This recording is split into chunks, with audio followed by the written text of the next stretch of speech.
आज हम supreme court complete करेंगे, इसके बाद 3-4 छोटे छोटे चैप्टर्स हैं, जुडिशियल रिव्यू, पीआईएल, वो देखेंगे क्या होता है। उसके बाद हम स्टेट गवर्नमेंट वाला चैप्टर और पार्ट स्टार्ट कर देंगे, ठीक है।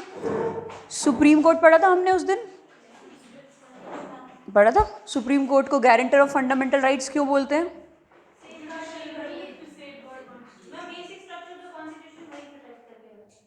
मैं बोल रही हूँ सुप्रीम कोर्ट को गारंटर ऑफ फंडामेंटल राइट्स क्यों बोलते हैं। जुडिशियल रिव्यू, आर्टिकल 13, ठीक है। क्या बोलता है आर्टिकल 13? किसकी बॉटल है ये? आर्टिकल 13 क्या बोलता है?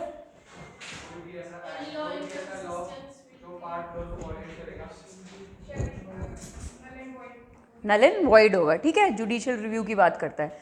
इसको फेडरल वो क्यों बोलते हैं, highest court of appeal? Highest court of appeal क्यों बोलते हैं?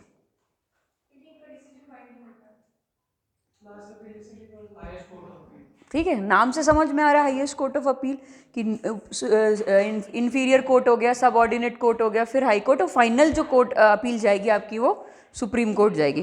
फिर इसको गार्जियन ऑफ द कॉन्स्टिट्यूशन क्यों बोलते हैं? पूरे कॉन्स्टिट्यूशन के बेसिक स्ट्रक्चर को सेफगार्ड करता है, और कोई भी एग्जीक्यूटिव लॉ, कोई भी पार्लियामेंट्री लेजिस्लेटिव लॉ या स्टेट लेजिस्लेचर का law, bylaws, regulations, ordinances, कुछ भी जो भी in violation of the constitution होगा वो क्या डिक्लेयर्ड होगा? नल एंड वॉइड डिक्लेयर होगा। 26 जनवरी 1950 को बना था। अलग अलग जुरिस्डिक्शन पढ़े थे इसमें हमने। ओरिजिनल जुरिस्डिक्शन क्या होता है आपका?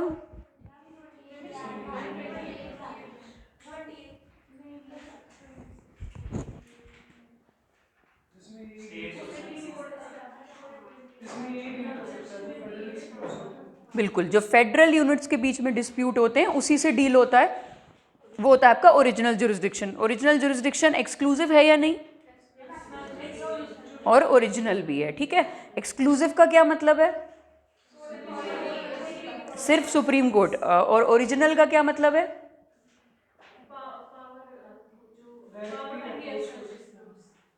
नहीं, वो ओरिजिनल जुरिस्डिक्शन था, मैं बोल रही हूँ।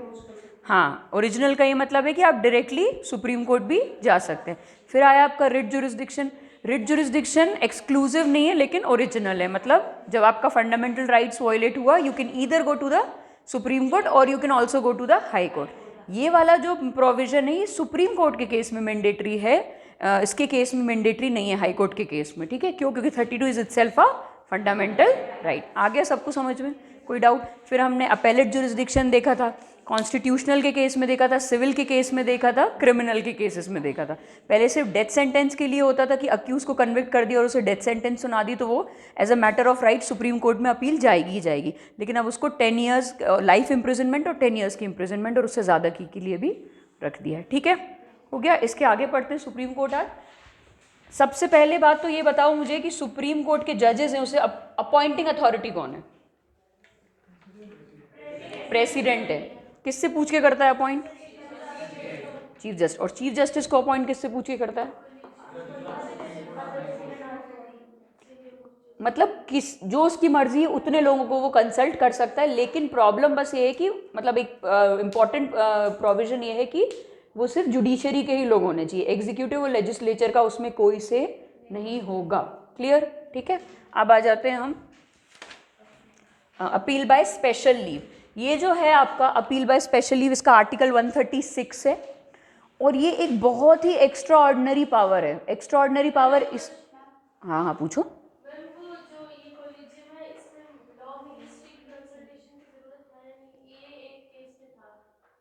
यार बाय डिफ़ॉल्ट आप नहीं कह सकते कि हाँ लॉ मिनिस्ट्री की, वो लॉ मिनिस्ट्री कब आती है दिमाग में? जब किसी लॉ की ड्राफ्टिंग आपको समझ में नहीं आ रही है। समझ आ रही है बात? ड्राफ्टिंग मतलब वर्ड समझ नहीं आ रहे हैं, तो आप क्या ले सकते हो? एक्सपर्ट एडवाइस ले सकते हो। लेकिन अगेन ये जो प्रोविजन है ये भी डिस्क्रिशनरी होगा, ये मैंडेटरी प्रोविजन नहीं कि हर बार आपको लॉ मिनिस्ट्री का कंसल्ट लेना है। कोलिजियम मतलब 4 सीनियर मोस्ट जजेस बस। ऐसा कोई केस जिस पे डाउट क्लियर नहीं हो रहा है तो आप कंसल्ट कर सकते हो लॉ मिनिस्ट्री से, क्योंकि उसमें भी क्या लोगे आप? एक्सपर्ट नॉलेज लोगे। लॉ मिनिस्ट्री का काम क्या होता है? ड्राफ्टिंग का काम होता है। जितने भी बिल्स आपके गवर्नमेंट के ड्राफ्ट होते हैं वो कहाँ से ड्राफ्ट होते हैं? लॉ मिनिस्ट्री से ड्राफ्ट होते। तो कोई मान लीजिए बिल की लैंग्वेज आपको समझ नहीं आ रही है, कोई प्रोविजन समझ में नहीं आ रहा, क्योंकि एक नॉर्मल बंदे का लॉ समझने का तरीका और एक लॉ ग्रेजुएट के लॉ समझने का तरीका बहुत डिफरेंट होता है। हमें लेमैन लैंग्वेज में चाहिए, उनको स्पेशलाइज लैंग्वेज में समझ आता है। तो आप कंसल्ट कर सकते हो, लेकिन ये कोई मैंडेटरी प्रोविजन नहीं है। कंसल्टेशन आप किसी की भी ले सकते हो। आप कंसल्टेशन अगर मान लीजिए इंटरनेशनल लॉ से कोई लेना देना है आपका, तो आप इंडिया का ही बंदा जिसने बाहर काम किया, आप उससे भी कंसल्टेशन ले सकते हो। पर ये कोई मैंडेटरी प्रोविजन नहीं है कि आप लॉ मिनिस्ट्री की कंसल्टेशन लोगे ही लोगे। ठीक है ना, आगे समझ में। चलो अब करते हैं स्टार्ट। स्पेशल लीव जो है वो आर्टिकल 136 है। ये भी one of the jurisdiction of supreme court है। ये सिर्फ सुप्रीम कोर्ट का जुरिस्डिक्शन है, हाई कोर्ट का ऐसा कोई जुरिस्डिक्शन नहीं है। स्पेशल लीव पिटिशन का ये मतलब है कि कोई बंदा आएगा, उसने स्पेशल लीव पिटिशन लगाई, अब एक्सेप्ट करेगा या रिजेक्ट करेगा ये सुप्रीम कोर्ट की प्रोरोगेटिव होगा, और एक्सेप्ट कर दिया तो हाँ हमने आपको स्पेशल लीव ग्रांट कर दी। स्पेशल लीव का मतलब है कि जो नॉर्मल प्रोसीजर चल रहा था सुप्रीम कोर्ट का, ये कुछ एक्सेप्शन में आया, ऐसा कोई केस आया जो सुप्रीम कोर्ट कहीं से भी उठा सकता है, किसी भी लोकल कोर्ट से उठा सकता है, डिस्ट्रिक्ट कोर्ट से उठा सकता है, इंफीरियर सबऑर्डिनेट किसी भी हाई कोर्ट से, ऐसा एक स्पेशल केस उठा के सुप्रीम कोर्ट उसको री एग्जामिन करता है। वो डिसीजन आपका इंटरमीडिएटरी डिसीजन भी हो सकता है। मान लीजिए उस पर डिसीजन अभी तक आया नहीं हो और सुप्रीम कोर्ट ने बोला अब आप रुक जाओ, अब यहाँ से मैं केस को एग्जामिन करूँगा, या कोई फाइनल जजमेंट को भी अगर चेंज करना है तो सुप्रीम कोर्ट कर सकता है। तो ये एक बहुत एक्स्ट्रा ऑर्डिनरी पावर है, सिर्फ और सिर्फ सुप्रीम कोर्ट की है, कि वो नीचे के किसी भी कोर्ट से कोई भी केस उठा के री एग्जामिन कर सकता है। स्पेशल लीव इसलिए बोला जाता है क्योंकि ये आपके नॉर्मल जो आपका टाइम टेबल है उसको ये चेंज कर रहा है एक तरह से। जैसे आज सुप्रीम कोर्ट में इतने इतने केसेस डिसाइड होने थे, उसमें ये बीच में ऐसा कोई केस आ गया, इसलिए बोला जाता है कि हम स्पेशल लीव ले रहे हैं सुप्रीम कोर्ट की, कि हम इसको एग्जामिन कराना चाहते हैं सुप्रीम कोर्ट से। तो आप SLP फाइल करते हो, स्पेशल लीव पिटिशन फाइल करते हो इन द सुप्रीम कोर्ट जाके।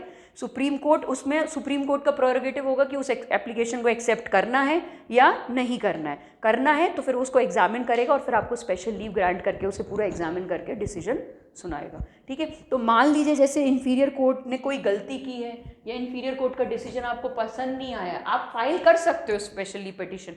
लेकिन जो बहुत रेयर केसेस होंगे, एक्स्ट्रा ऑर्डिनरी केसेस जो होंगे जिसपे सुप्रीम कोर्ट को लगता है हाँ यहाँ पे मेरी राय ज़रूरी है देना, वो फिर उन्हीं को एक्सेप्ट करके केसेस को जजमेंट तक लेके जाता है।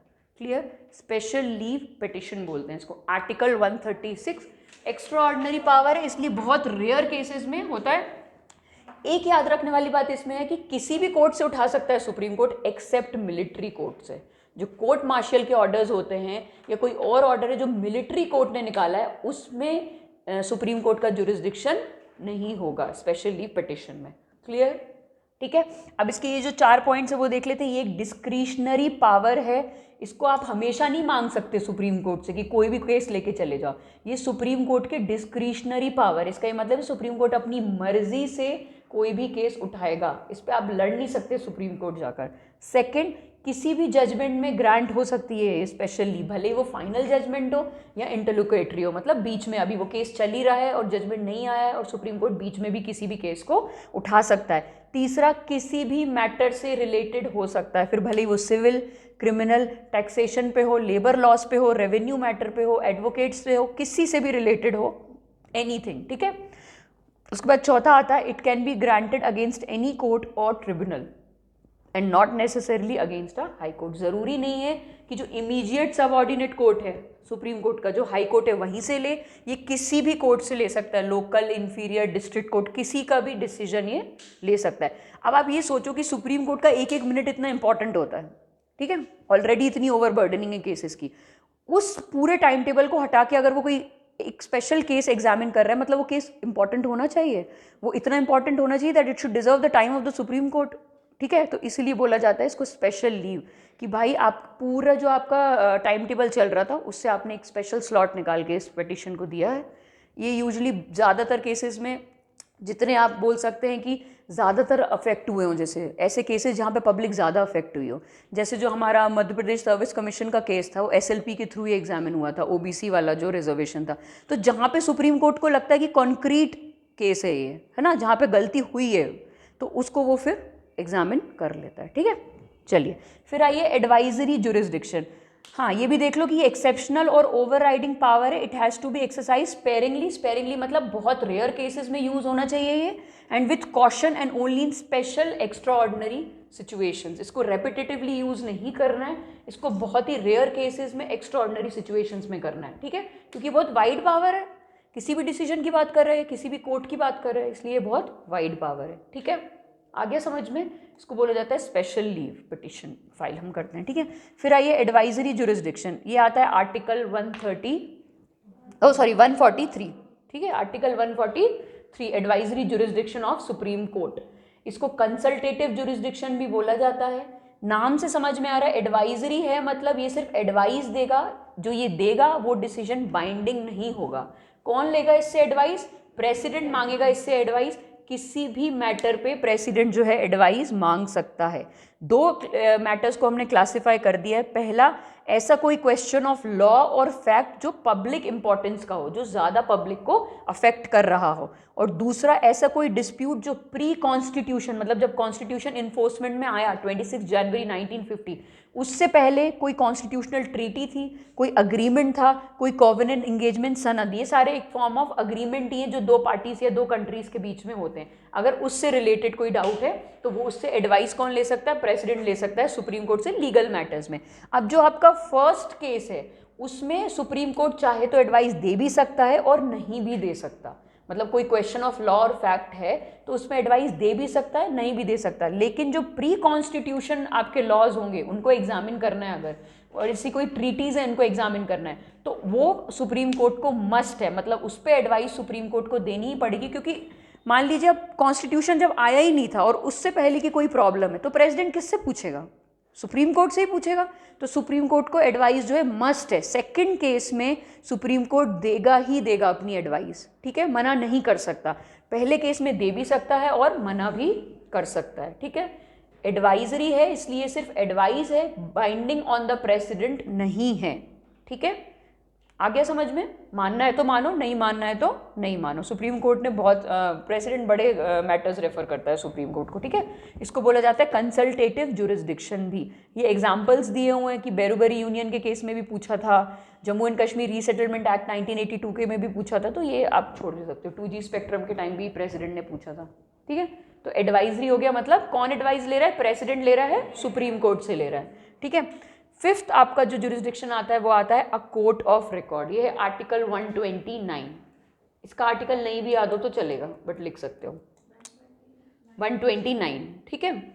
इसमें दो पावर्स आते हैं, ये याद रखना है आपको, ठीक है। कोर्ट ऑफ रिकॉर्ड बोला जाता है सुप्रीम कोर्ट को, is a court of record. इसमें दो पावर्स आते हैं, कोर्ट ऑफ रिकॉर्ड में आएंगे आपके दो पावर्स, ये याद रखना है आपको, ठीक है। पहला पावर आता है, ये नाम से समझ में आ रहा है, रिकॉर्ड्स। तो ये रिकॉर्ड की मेंटेनेंस करता है, जो भी अपने पास्ट इसकी डिग्री थी, इसके जजमेंट्स थे, उनको क्या बना के रखता है? फाइल, मतलब प्रॉपर डॉक्यूमेंटेशन करके रखता है कि आगे फ्यूचर में स्टडी के तौर पे उसे यूज होना या उसे करेक्ट करना हो तो हमें एग्जामिन करके उसे करेक्ट कर सके। जैसे केशव नंदा के केस में गोलकनाथ में करेक्शन हुई थी, पुराने केसेस की सारी करेक्शन किस में हो गई थी? केशव नंदा में हो गई थी, सारे डाउट्स क्लियर हो गए थे। तो रिकॉर्ड इसलिए रखे जाते हैं कि आगे ग्रेजुएट्स को भी, स्टूडेंट्स को भी फ्यूचर रेफरेंस के लिए, और आगे किसी और केस को एग्जामिन करना है with reference to this case, उसके लिए सारे जजमेंट्स जो हैं आपकी, डिक्रीज जो है, जो भी ऑर्डर्स हैं, उनको डॉक्यूमेंटेशन करके रखा जाता है सुप्रीम कोर्ट में, ठीक है। उसकी लाइब्रेरी है सुप्रीम कोर्ट की खुद की, इसलिए इसको बोला जाता है कोर्ट ऑफ रिकॉर्ड। लेकिन इसके साथ साथ एक और पावर आता है, ये तो आप लोगों को नाम से ही समझ में आ जाएगा, लेकिन ये सिर्फ ये एक्सक्लूसिव पावर नहीं, एक और पावर आता है इसके साथ, वो आता है to punish for contempt of court. तो अगर आपको बोला जाए as a court of record, क्या सिर्फ यही है? नहीं, इसके साथ एक और पावर भी आएगी, to punish for its contempt of court. Contempt of court में सिविल कंटेम्प्ट भी आ सकता है और क्रिमिनल कंटेम्प्ट भी आ सकता है। सिविल कंटेम्प्ट में क्या होगा कि भाई आपने कोई ऑर्डर नहीं माना, आपको प्रेजेंट बोला था कि सुप्रीम कोर्ट का टाइम वेस्ट मत कीजिए, अगली हेयरिंग में आइए, आप नहीं आए, या बोला गया था कि आप सबूत पेश कीजिए, आपने इस डेट पे सबूत पेश नहीं किए, या दोनों पार्टीज ही नहीं आई, टाइम वेस्ट किया, स्लॉट लिया, वो सारी चीज़ें आ जाती हैं आपकी सिविल डिसोबीडियंस में। फिर आया आपका क्रिमिनल डिसोबीडियंस, भाई गाली दिया है जज को जाके, या एडवोकेट के साथ लड़ाई कर ली, या किसी पुलिस ऑफिसर के साथ कोर्ट में लड़ाई कर ली, तो वो आ गया आप पे कि क्रिमिनल चार्जेस हो जाएंगे। या आपने मान लीजिए इंडिया के कॉन्स्टिट्यूशन के बारे में कुछ गलत बोल दिया, तो वो सब आता है आपका क्रिमिनल डिसोबीडियंस में, ठीक है। तो कंटेम्प्ट किया तो सुप्रीम कोर्ट पनिशमेंट दे सकता है, और ये पॉइंट सुप्रीम कोर्ट की इंडिपेंडेंस में भी पढ़ा था हमने, ठीक है। क्या क्या फीचर्स हैं जो इंश्योर करते हैं the independence of supreme court, उसमें हमने पढ़ा था that supreme court has the power to punish for its own contempt of court. इसके बाद सुप्रीम कोर्ट ने 1991 में ये भी रूल कर दिया कि सिर्फ मैं अपने कोर्ट के लिए पनिश नहीं कर सकता, मैं किसी भी कोर्ट के कंटेम्प्ट के लिए पनिश कर सकता हूँ, ये मेरे अंदर पावर है। तो ये कोर्ट ऑफ रिकॉर्ड के अंदर ही आता है ये पावर, ठीक है। क्लियर हुआ? इंटायर कंट्री में किसी भी कोर्ट के डिसोबीडियंस के लिए सुप्रीम कोर्ट पनिशमेंट सुना सकता है। ये पनिशमेंट इम्प्रिजनमेंट भी जाती है, ये पनिशमेंट फाइन भी जाती है, या दोनों भी जा सकती है, इम्प्रिजनमेंट विथ फाइन। आ गया समझ में? क्लियर? आपने मान लीजिए कोई अथॉरिटी को सुप्रीम कोर्ट की किसी अथॉरिटी के लिए गलत बोल दिया, डिफेम कर दिया उसको, ये सब क्रिमिनल डिसोबीडियंस में आएगा। क्लियर? फिर आइए पावर ऑफ जुडिशियल रिव्यू। ये तो अब मेरे ख्याल से सबको समझ में आ गया होगा। जुडिशियल रिव्यू में तो मुझे नहीं लगता किसी को कोई डाउट होगा, आपके लिए बता देती हूँ जो नया है। जुडिशियल रिव्यू का क्या मतलब है? जुडिशरी के पास पावर है रिव्यू करने का। क्या रिव्यू करेगा वो? बाकी दो ऑर्गन्स जो हैं आपके, एग्जीक्यूटिव और लेजिस्लेचर, उसके लॉज को रिव्यू करेगा, और अगर वो लॉज कॉन्स्टिट्यूशन के खिलाफ हैं या फंडामेंटल राइट्स के खिलाफ हैं तो वो उन लॉज को नल एंड वॉइड डिक्लेयर कर देगा, ठीक है। क्योंकि कॉन्स्टिट्यूशन को हमने supreme law of the land बोला गया इंडिया में, उसके अगेंस्ट कुछ भी नहीं होगा। इनफैक्ट वो एक तरह से ऐसी किताब है कि अगर आपको आगे भी किसी केस के बारे में कुछ एग्जामिन करना है और नहीं समझ आ रहा है तो बोला जाता है कि कॉन्स्टिट्यूशन को रेफर कर लो, प्रियम्बल को रेफर कर लो, वहाँ से आपके सारे डाउट्स क्लियर हो जाएंगे। तो कॉन्स्टिट्यूशन को इसलिए हमने supreme law of the land बोला इंडिया में, ठीक है। क्लियर है? फिर आइए कॉन्स्टिट्यूशनल इंटरप्रिटेशन। ये फैन ऑन कर लूँ? कॉन्स्टिट्यूशनल इंटरप्रिटेशन का मतलब है कि भाई ऑब्वियसली जुडिशरी बेटर पोजीशन में इंटरप्रेट करने के constitution as compared to legislature and executive, क्योंकि जुडिशरी क्या करती है? जुडिशरी का काम ही है इंटरप्रिटेशन ऑफ लॉ। हमें इतने अच्छे से समझ नहीं आएगा जितने अच्छे से जुडिशरी को समझ आ रहे होते हैं लॉज, ठीक है। और बनाया भी कॉन्स्टिट्यूशन लॉयर्स नहीं है, ठीक है। तो कॉम्प्लिकेटेड लैंग्वेज है, इसलिए लॉयर्स बेटर तरीके से समझ सकते हैं। इसलिए constitutional interpretation one of the most important jurisdiction of supreme court है। नॉर्मल बंदे के लिए लॉज को इंटरप्रेट करना, ठीक है, वही काम है आपके जुडिशरी का। अलग अलग डॉक्ट्राइन यूज़ करता है जुडिशरी, ये पुरानी किताब में आई थिंक नहीं होगा डॉक्ट्राइन्स, ठीक है। अलग अलग डॉक्ट्राइन यूज़ करता है, इसको एक बार ही देख लेते हैं, एक एक डॉक्ट्राइन को देख लेते हैं। मैंने लास्ट टाइम ही लिखवाए थे ना आपको ये सारे डॉक्ट्राइन, ठीक है। डॉक्ट्राइन का क्या मतलब है? डॉक्ट्राइन बेसिकली कि ये थ्योरी यूज़ की है हमने, जज बताता है अपने जजमेंट में, 2-3 हज़ार का जजमेंट लिखता है और पेज का जजमेंट लिखा होता है और उसमें उसने बताया होता है कि हाँ मैं इस डॉक्ट्राइन के बेसिस पे जो है इसको यूज़ कर रहा हूँ। ये आदि डॉक्ट्राइन हमने अमेरिका से लिए हैं, कुछ हमने यूके से लिए हैं। तो इसके बेसिस पे जो है केस को इंटरप्रेट करके डिसीजन सुनाता है कौन? सुप्रीम कोर्ट, ठीक है। अब क्या क्या डॉक्ट्राइन? सबसे पहले आती है आपकी डॉक्ट्राइन ऑफ सेवरेबिलिटी। दिख रहा है सबको? जिनके पास पुरानी किताबें वो नई में देख लेते हैं, ठीक है। Doctrine of severability. सेवरेबिलिटी का मतलब है कि यार हम एक लॉ को, एक पूरे मान लीजिए कोई बिल है या लॉ है, उसको हम सेवरल क्लॉजेस में देखेंगे, ना कि एक एज अ सिंगल यूनिट देखेंगे। तो मान लीजिए ये एक प्रोविज़न है इसका, फिर दूसरा सेक्शन ये आया, फिर तीसरा सेक्शन ये आया, यहाँ तक ये लॉ ठीक है। एग्जामिन किया जब सुप्रीम कोर्ट ने तो उसे पता चला कि भाई पहला सेक्शन और दूसरा सेक्शन ठीक है आपका इस लॉ का, इस एक्ट का जो तीसरा सेक्शन है वो अनकॉन्स्टिट्यूशनल है। तो सुप्रीम कोर्ट इस डॉक्ट्राइन के हिसाब से ये करता है कि यार हम पूरे के पूरे लॉ को नल एंड वॉइड डिक्लेयर नहीं करते, हम उसको ऐसा मानते कि as a unit of several parts है वो, और उसका एक या दो पार्ट जो है वो अनकॉन्स्टिट्यूशनल है, इसलिए इसी को ओमिट करते हैं। इसी को क्या करते हैं? नल एंड वॉइड डिक्लेयर करते हैं, बस बाकी को ऑपरेशन में रहने देते हैं। सिविरेबिलिटी का ये मतलब है, सेवरल क्लॉज की तरह इसको डील करता है। एक पूरा लॉ जो है वो क्लॉजेस से बना हुआ है, एक पर्टिकुलर क्लॉज में अगर प्रॉब्लम है तो आपको एंटायर लॉ को नल एंड वॉइड डिक्लेयर करने की ज़रूरत नहीं है। आप एक सिंगल लॉ को बोल सकते हो कि दिस फलाना फलाना क्लॉज इज इररेलेवेंट या अनकॉन्स्टिट्यूशनल, इसलिए इसको नल एंड वॉइड डिक्लेयर करता है सुप्रीम कोर्ट, ठीक है। पूरे अब ये जो है ना, ये कोई इतनी डिफ़िकल्ट डॉक्ट्राइन्स नहीं है, ये बस बेसिकली नाम इनके इतने खतरनाक हैं, और जब आप जजमेंट भी कभी गलती से पढ़ना सुप्रीम कोर्ट का, समझ तो आना नहीं है बट स्टिल, तो उसमें नॉर्मल चीज़ को भी वो क्या लैंग्वेज वैसी रखते हैं, लॉयर्स वाली लैंग्वेज रखते हैं। तो इनमें भी डॉक्ट्राइन्स में इतना कोई खास आपको ये नहीं मिलेगा कि आंखें खुल जाएं या कुछ, बस ये कि जब ये मेंशन्ड होती हैं केसेस में तो आपको पता चलना चाहिए कि कौन सी डॉक्ट्राइन लगाई है सुप्रीम कोर्ट ने, ठीक है। तो पहला हो गया आपका डॉक्ट्राइन ऑफ सेवरेबिलिटी। दूसरा आता डॉक्ट्राइन ऑफ वेवर, मतलब ऐसा कोई बंदा जो अपने राइट्स खुद ही वेव ऑफ कर रहा है। वेव ऑफ मतलब छोड़ रहा है, वॉलेंटरली खुद छोड़ रहा है। वो बोल रहा है कि नहीं, अगर मेरा लॉ यहाँ पे राइट मेरा भंग हो भी रहा है लेकिन मुझे केस नहीं करना, मैं खुद छोड़ रहा हूँ। ये इसको बोला जाता है डॉक्ट्राइन ऑफ वेवर, कि मैंने खुद अपना राइट छोड़ दिया, मुझे नहीं केस लड़ना, या मुझे इसकी एग्जामिनेशन में नहीं जाना, इसकी डिटेल में नहीं जाना। या अगर उसको मान लीजिए उसको बोल रहे हैं कि हाँ आप कुछ डिमांड कर सकते हो अपोजिट पार्टी से, तो बोल रहा है नहीं मुझे नहीं करना, मैं ठीक हूँ। तो वो हो गया कि मैंने वेव ऑफ कर दिया अपना खुद का राइट वॉलेंटरली। जेन्युइन होना चाहिए वो वेवर, ये नहीं होना चाहिए कोई ज़बरदस्ती आपको इम्पोज कर रहा है, ठीक है। ठंड तो नहीं लग रही है रोहित? लग रही है? पीछे शिफ्ट हो जाओ अगर लग रही है तो, इससे ज़्यादा कुछ नहीं कर सकती यार मैं। पीछे शिफ्ट हो जाओ, फ़ैन तो चले गई पक्का, ठीक है। चलो तीसरा आता है आपका doctrine of eclipse. Doctrine of यार तुम लोग लिखा हुआ आपने ये? अच्छा आपने लिखे हुए हैं सब ने, ये लिखो फिर ना, वहाँ पे लिख रहे हो ना? हाँ, doctrine of eclipse. Doctrine of eclipse का क्या मतलब है? एक्लिप्स नाम से समझ में आ रहा है, ओवरशैडो कर दे कोई किसी चीज़ को, उसके सामने आ जाए या व्यू उसका ब्लॉक कर दे, वो हो गया एक्लिप्स। डॉक्ट्राइन ऑफ एक्लिप्स का ये मतलब है प्री कॉन्स्टिट्यूशन में जो ट्रीटीज़ या लॉज थे जो कॉन्स्टिट्यूशन से पहले थे, उसमें बोला जाता है इस डॉक्ट्राइन के हिसाब से भले ही वो फंडामेंटल राइट्स को भंग कर रहे हैं, वो नल एंड वॉइड नहीं होंगे। वो बेसिकली क्या हो जाएंगे, बस ओवरशैडो हो जाएंगे, मतलब वो डॉर्मेंट स्टेज में हो जाएंगे, मतलब बेसिकली वो अभी सो रहे हैं। अगर आपको उनके अगेंस्ट कोई लॉ बनाना है तो आप नया लॉ बना सकते हो। जैसे ही हमारा कॉन्स्टिट्यूशन बना, हमने आर्टिकल 13 में क्या बोला कि कोई भी चीज़ जो फंडामेंटल राइट्स को वायलेट करेगी वो नल एंड वॉइड होगी। इसी का जस्ट उल्टा है आपका डॉक्ट्राइन ऑफ एक्लिप्स। वो हमने इसीलिए अप्लाई किया है क्योंकि वो सिर्फ प्री कॉन्स्टिट्यूशन लॉज में अप्लाइड है। उसमें हमने बोला कि ये लॉज जो हैं ये डॉर्मेंट स्टेज में चले गए हैं, ये कोई फंडामेंटल राइट्स को भंग कर भी रहे हैं ना, तो भी ये नल एंड वॉइड नहीं है। इन पे आप क्या कर सकते हो, एक नया लॉ बना के उसे ओवरशैडो कर सकते हो, ठीक है। तो ये बेसिकली इतनी, मतलब ये सिर्फ इसलिए मैं आप लोगों को समझा रही हूँ कि यूज़ नहीं आएंगे, लेकिन पता होनी चाहिए डॉक्ट्राइन्स कि किस केस में कहाँ, अगर गलती से कभी पढ़ने भी आ गया तो पता होना चाहिए कि क्या होती है। तो डॉक्ट्राइन ऑफ एक्लिप्स का क्या मतलब है कि आपका फंडामेंटल राइट जो है वो उस लॉ से बेसिकली एक्लिप्स हो गया है, ओवरशैडो हो गया है, लेकिन वो law null and void declare नहीं होगा क्योंकि वो प्री कॉन्स्टिट्यूशन लॉज है, ठीक है।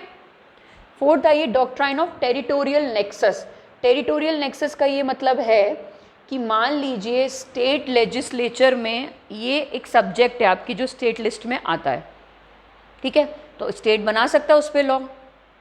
लेकिन अगर मैंने पहले भी बताया था कि उस स्टेट में और जो सोर्स है उस लॉ का वो अगर सेम है, मतलब कि कनेक्टेड है, तो वो बाहर भी बना सकता है ऐसा कोई लॉ। जैसे मान लीजिए एग्जांपल से समझाती हूँ, स्टेट ऑफ बिहार या कोई कंपनी मान लो, टाटा आयरन स्टील मान लो, ठीक है, मतलब बिहार और Tata and iron steel. Tata and iron steel की सारी गुड्स जो है मान लीजिए बिहार में मैन्युफैक्चर हो रहे हैं, ठीक है, और वो बेचने कहीं और जा रहे हैं, बिहार में भी बेच रहे हैं बाहर भी बेच रहे हैं, लेकिन मैन्युफैक्चर कहाँ पे हो रहे हैं, पूरा का पूरा गुड्स कहाँ पे मैन्युफैक्चर हो रहा है, बिहार में हो रहा है। तो बिहार के केस में सुप्रीम कोर्ट ने बोला कि ये आपका राइट है कि आप अंदर तो टैक्स लगा ही सकते हो इस गुड्स पे, आप बाहर भी लगा सकते हो, क्यों? क्योंकि जो सोर्स है गुड्स का वो बिहार ही है। मतलब सोर्स में और उस पर्टिकुलर लॉ में क्या है, कनेक्शन है, इस नेक्सस है। नेक्सस का क्या मतलब होता है, कनेक्शन या रिलेशन। तो सोर्स में रिलेशन है उस लॉ के साथ, पर्टिकुलर लॉ के साथ, इसलिए आप अंदर भी टैक्स लगा सकते हो, बाहर भी टैक्स लगा। तो मतलब आप अपना टेरिटोरियल एक्सटेंड जो है वो बढ़ा सकते हो, सिर्फ स्टेट में टैक्स नहीं कर सकते, आप उसके बाहर भी टैक्स लगा सकते हो। ये एक एग्जाम्पल है, सिर्फ टैक्सेशन लॉ से डील नहीं करता, ये किसी भी लॉ से डील कर सकता है।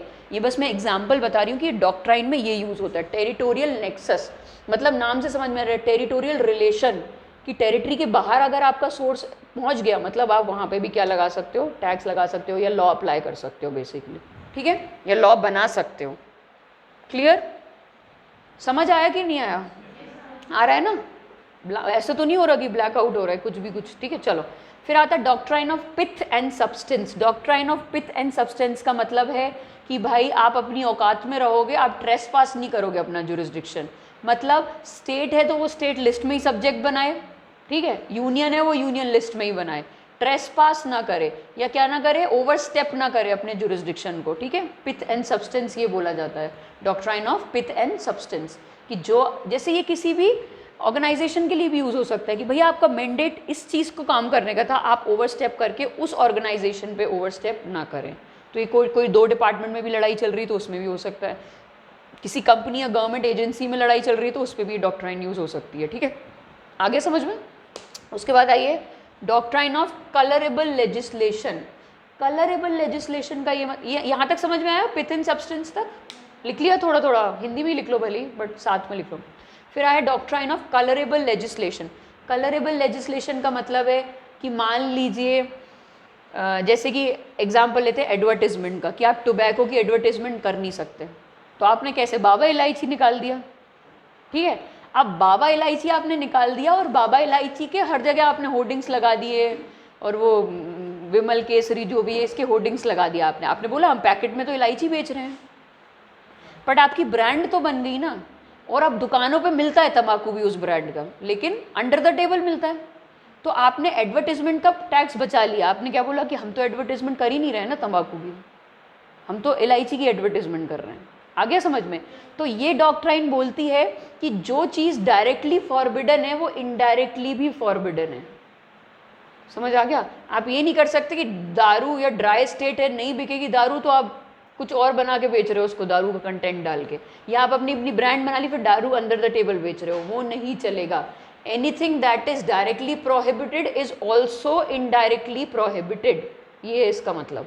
आप कलरेबल लेजिस्लेशन का ही मतलब है कि आप उस लेजिस्लेशन पे दूसरा कलर पोत के बेच नहीं सकते उसको। समझ आ रही है बात, अगर आप लेमैन लैंग्वेज में समझो।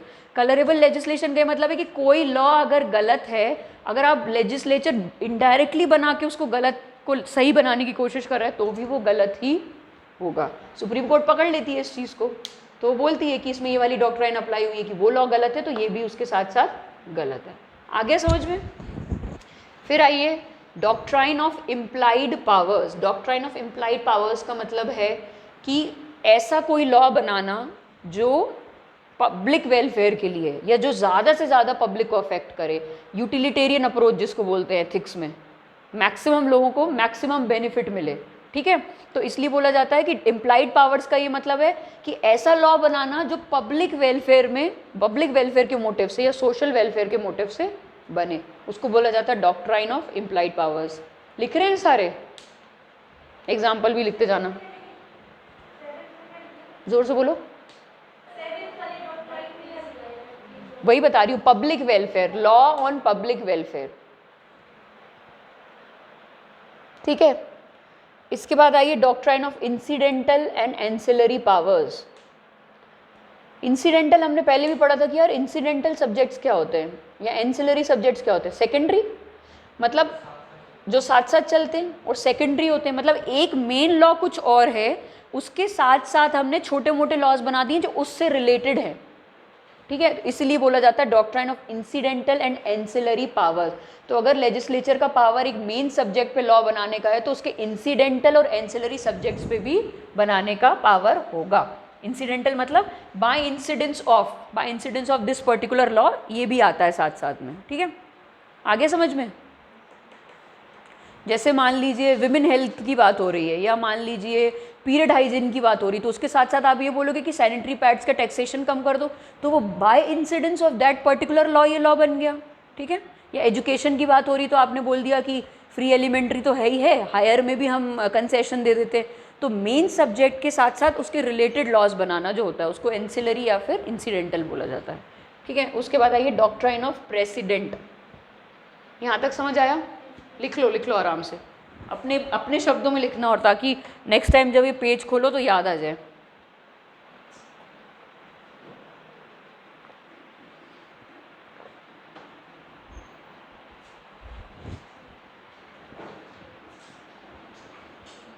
क्लियर? फिर आई डॉक्ट्राइन ऑफ प्रेसिडेंट। प्रेसिडेंट का मतलब है कि भाई सुप्रीम कोर्ट का जो भी ऑर्डर होगा वो सारे सबऑर्डिनेट कोर्ट्स पे बाइंडिंग होगा।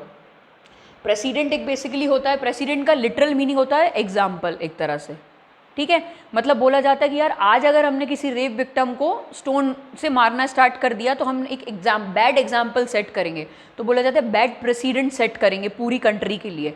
तो प्रेसिडेंट का ये मतलब है कि भाई अगर सुप्रीम कोर्ट ने किसी चीज़ पे लॉ निकाला है तो सुप्रीम कोर्ट के पास ये अथॉरिटी है कि वो बोल सकता है कि ये लॉ पूरी टेरिटरी में बाइंडिंग होगा, ठीक है। मतलब सारे subordinate courts, inferior courts, high courts पे ये लॉ जो है वो बाइंडिंग होगा, ठीक है। फिर आइए doctrine of occupied field. Occupied field को ब्रैकेट में लिख लो कंकरेंट लिस्ट की जब हम बात करते हैं, ठीक है। मतलब ऐसा एरिया जो कॉमन एरिया है स्टेट लेजिस्लेचर के लिए भी और यूनियन लेजिस्लेचर के लिए भी।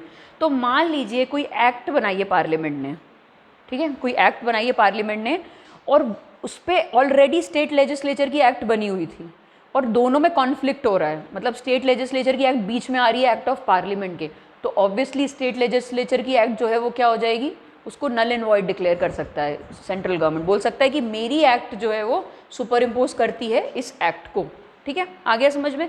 तो ये कंकरेंट पावर का सिंपल सा डॉक्ट्राइन है। ऑक्यूपाइड फील्ड मतलब आपने उसकी फील्ड को ऑक्यूपाई कर लिया है, कंकरेंट एरिया में जो आ गया आप, ठीक है। तो ये हो गया आपका 10th doctrine of occupied field. फिर आइए doctrine of prospective over ruling. ये याद आ रहा है आपको, हमने पढ़ा था कि सिविल लॉज रेट्रोस्पेक्टिव इफेक्ट से बन सकते हैं, उसका उल्टा होता है प्रोस्पेक्टिव। रेट्रोस्पेक्टिव मतलब पिछली डेट से इन्फोर्स हो सकते हैं और प्रोस्पेक्टिव मतलब फ्यूचर से ही इन्फोर्स होंगे, पीछे का इससे कोई रिलेशन नहीं है। जैसे केशव नंदा केस में तो उसने बोल दिया था कि रेट्रोस्पेक्टिव इफेक्ट होगा, मतलब अभी तक से लेके भी और आगे भी होगा ही होगा। कुछ केसेस में सुप्रीम कोर्ट क्लियरली मेंशन कर देता है कि ये प्रोस्पेक्टिव से होगा, कि भाई जो पिछले गलतियाँ हो गई, अब आगे से हमें ये गलती नहीं करनी है। जो हमने IR कोलो केस में बोला था 2007 में कि भाई हम एक डेट फिक्स कर देते हैं 24 अप्रैल 1973 जो केशव नंदा की डेट है। इससे पहले वाले तो भूल जाओ, अब इससे पहले वाले केसेस ओपन कर दो, नॉन ओपन कर दो जुडिशियल रिव्यू के लिए, लेकिन इस डेट के बाद से जो होगा वो क्या होगा, आपका इन्फोर्स होगा, जुडिशियल रिव्यू होगा ही होगा। क्यों? क्योंकि इस दिन बेसिक स्ट्रक्चर की डॉक्ट्राइन पैदा हुई थी, ठीक है। तो ऐसे डेट फिक्स कर देना कि हाँ आपसे हम ये काम करेंगे, तो वो क्या हो गया आपका प्रोस्पेक्टिव हो गया। जो पीछे से काम ना करे, फ्यूचर के हिसाब से, फ्यूचर डेट से काम करे, वो हो गया आपका प्रोस्पेक्टिव, ठीक है। गोलकनाथ के केस में भी हमने बोला था कि अब से हम ये स्टार्ट करेंगे, तो जब भी ये होता है कि फ्यूचर रेफरेंस के लिए केस निकाला गया है तो उसको बोला जाता है प्रोस्पेक्टिव ओवर रूलिंग। फिर आई doctrine of harmonious construction. Harmonious construction severability का एक तरह से उल्टा है। सीवियरेबिलिटी में हम क्या बोल रहे हैं कि हम इसको इंडिविजुअल यूनिट्स की तरह ट्रीट करें और कोई एक यूनिट भी अगर खराब है तो हम उसको नल एंड वॉइड डिक्लेयर करें।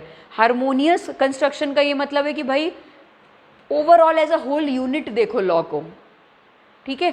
ओवरऑल एक सिंगल यूनिट की तरह देखो पूरे लॉ को, स्टैट्यूट को, पूरे लॉ को जो है आप एक होल यूनिट की तरह देखो। तो ये ना सुप्रीम कोर्ट का प्रोरोगेटिव होता है, केस बाय केस बेसिस पे होता है ये। जब उसको सेवरेबिलिटी यूज़ करना है वो कर सकता है, जब उसको हार्मोनियस कंस्ट्रक्शन यूज़ करना है वो कर सकता है। ये नहीं आप बोल सकते कि ये वाली सही है ये वाली गलत है, ठीक है। उसके बाद आइए doctrine of liberal interpretation. Liberal interpretation मतलब बेसिकली है कि लॉ को हमें ना थोड़े वाइड स्कोप में देखना चाहिए, वाइडर सेंस में देखना चाहिए, हमें ना नैरो इंटरप्रिटेशन नहीं लेनी चाहिए लॉ की। जैसे कई बार सुप्रीम कोर्ट बोलता है कि यार ये भले ही एक बंदे को अफेक्ट कर रहा है लेकिन ये एक लैंडमार्क केस है, क्योंकि अगर हम इसको जब पूरी जनता पे अप्लाई करेंगे तो ये पब्लिक वेलफेयर में यूज़ हो सकता है। तो बोला जाता है कि हाँ इसको हम वाइडर उससे देखते हैं, इंटरप्रिटेशन से देखते हैं रादर देन नैरो इंटरप्रिटेशन से। तो इसको ये बोला जाता है लिबरल इंटरप्रिटेशन रखी हमने लॉ की, ठीक है। लिबरल मतलब दिमाग खोल के, आंखें खोल के हमने समझा उस लॉ को, ये हो गया आपका लिबरल इंटरप्रिटेशन। आ गया समझ में? ये फर्स्ट टाइम पढ़ा तो थोड़ा वियर्ड लगेगा, लॉयर्स के लिए आसान होता है, लिख सकते हैं इस पे 40-40 पेज। हमें इतनी चार शब्द पढ़ के भी हमें इतना समझ आना चाहिए, बस इतना ही काफ़ी है, ठीक है। चलो अब आ जाइए अदर पावर्स देख लेते हैं सुप्रीम कोर्ट के। जैसे हमने रिट जुरिस्डिक्शन, अपेलेट, कॉन्स्टिट्यूशनल ये सब पढ़ लिया।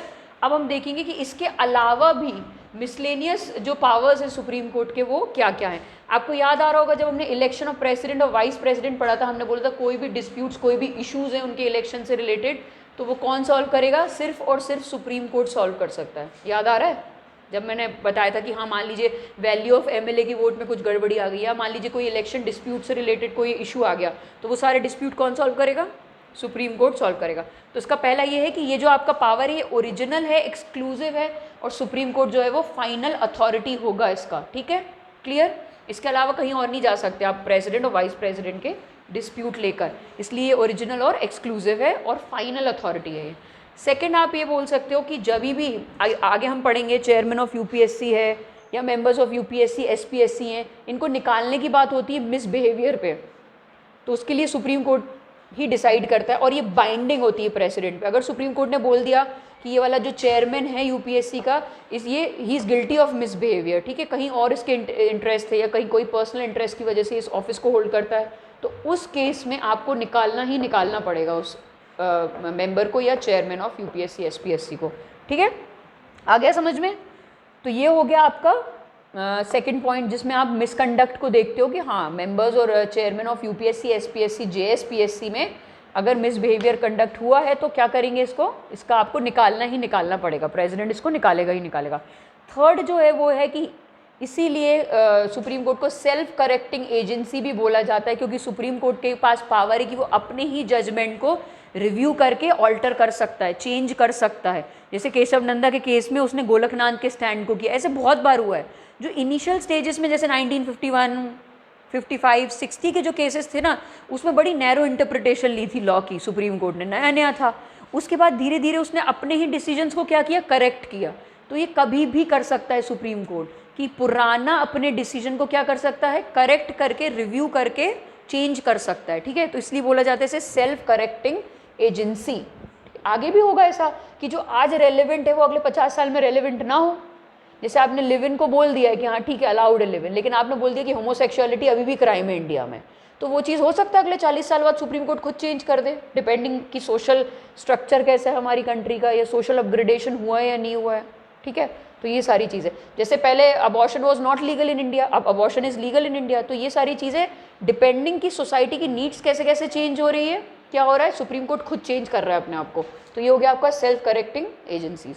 तीसरा आया आपका it is authorise to withdraw the cases, कहीं से भी ट्रांसफ़र कर सकता है सुप्रीम कोर्ट से, क्या कर हाई कोर्ट से क्या कर सकता है, ट्रांसफ़र कर सकता है, भले ही फिर वो अपील पेंडिंग हो या नहीं हो, एक हाई कोर्ट से दूसरे हाई कोर्ट भी भेज सकता है।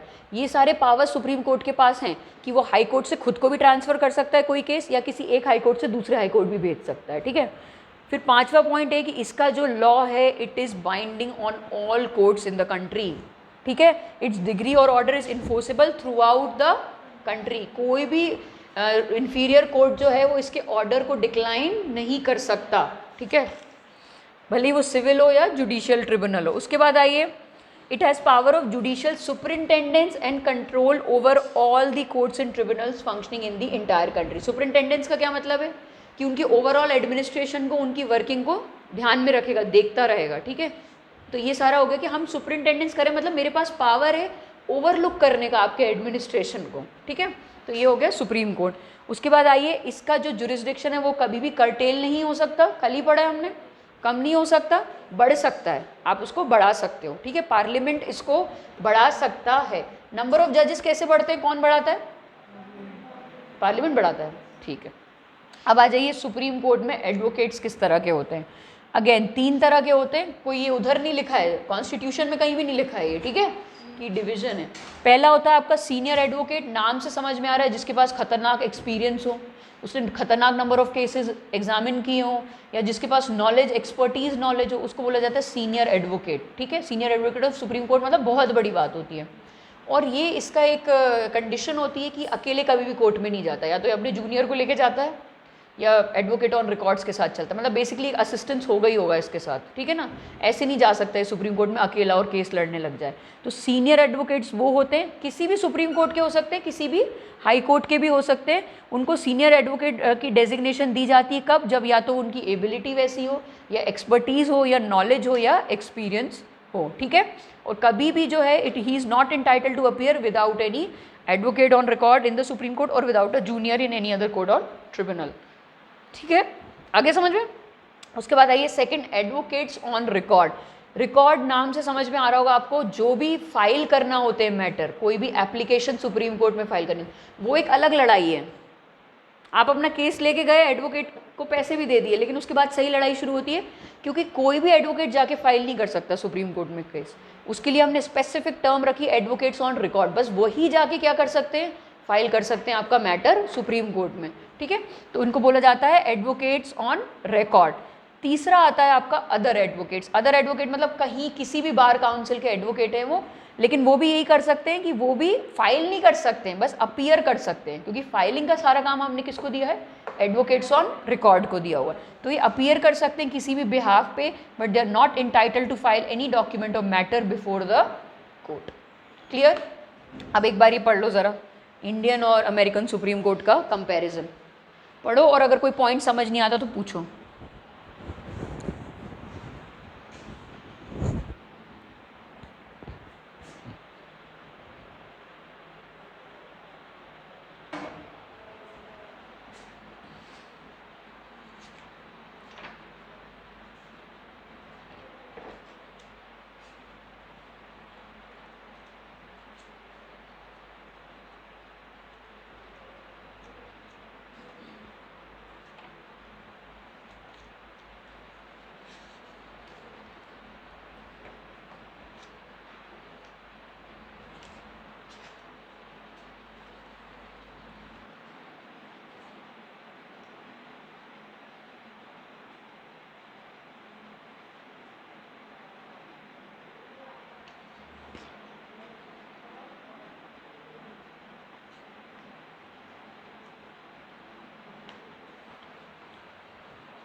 हो गया?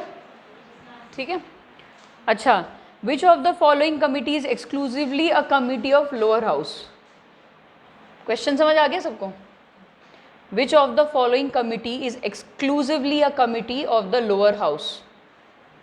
ठीक है, पहला है कमिटी ऑन अश्योरेंसेस, दूसरा है कमिटी ऑन डेलीगेटेड लेजिस्लेशन, तीसरा है कमिटी ऑन पब्लिक अंडरटेकिंग्स, और चौथा है एस्टिमेट्स कमिटी। सब अपना अपना आंसर बता दो ज़रा। क्या? फिर से पढ़ रही हूँ question. Which of the following committee is exclusively a committee of lower house? ठीक है, क्वेश्चन आ गया ना समझ में? अब ये नहीं ना बोलना आंसर बोलने के बाद मैम कंफ्यूजन हो गया था इसलिए ये वो, क्वेश्चन समझ आ गया?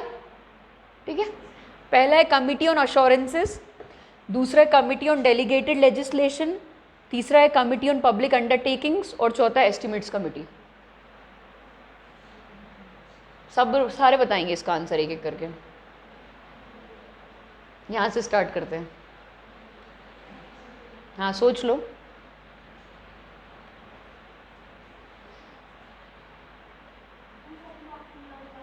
कौन सा? सेकंड, कमिटी ऑन अश्योरेंसेस पहला, कमिटी ऑन डेलीगेटेड लेजिस्लेशन, तीसरा कमिटी ऑन पब्लिक अंडरटेकिंग्स, और चौथा एस्टिमेट्स कमिटी।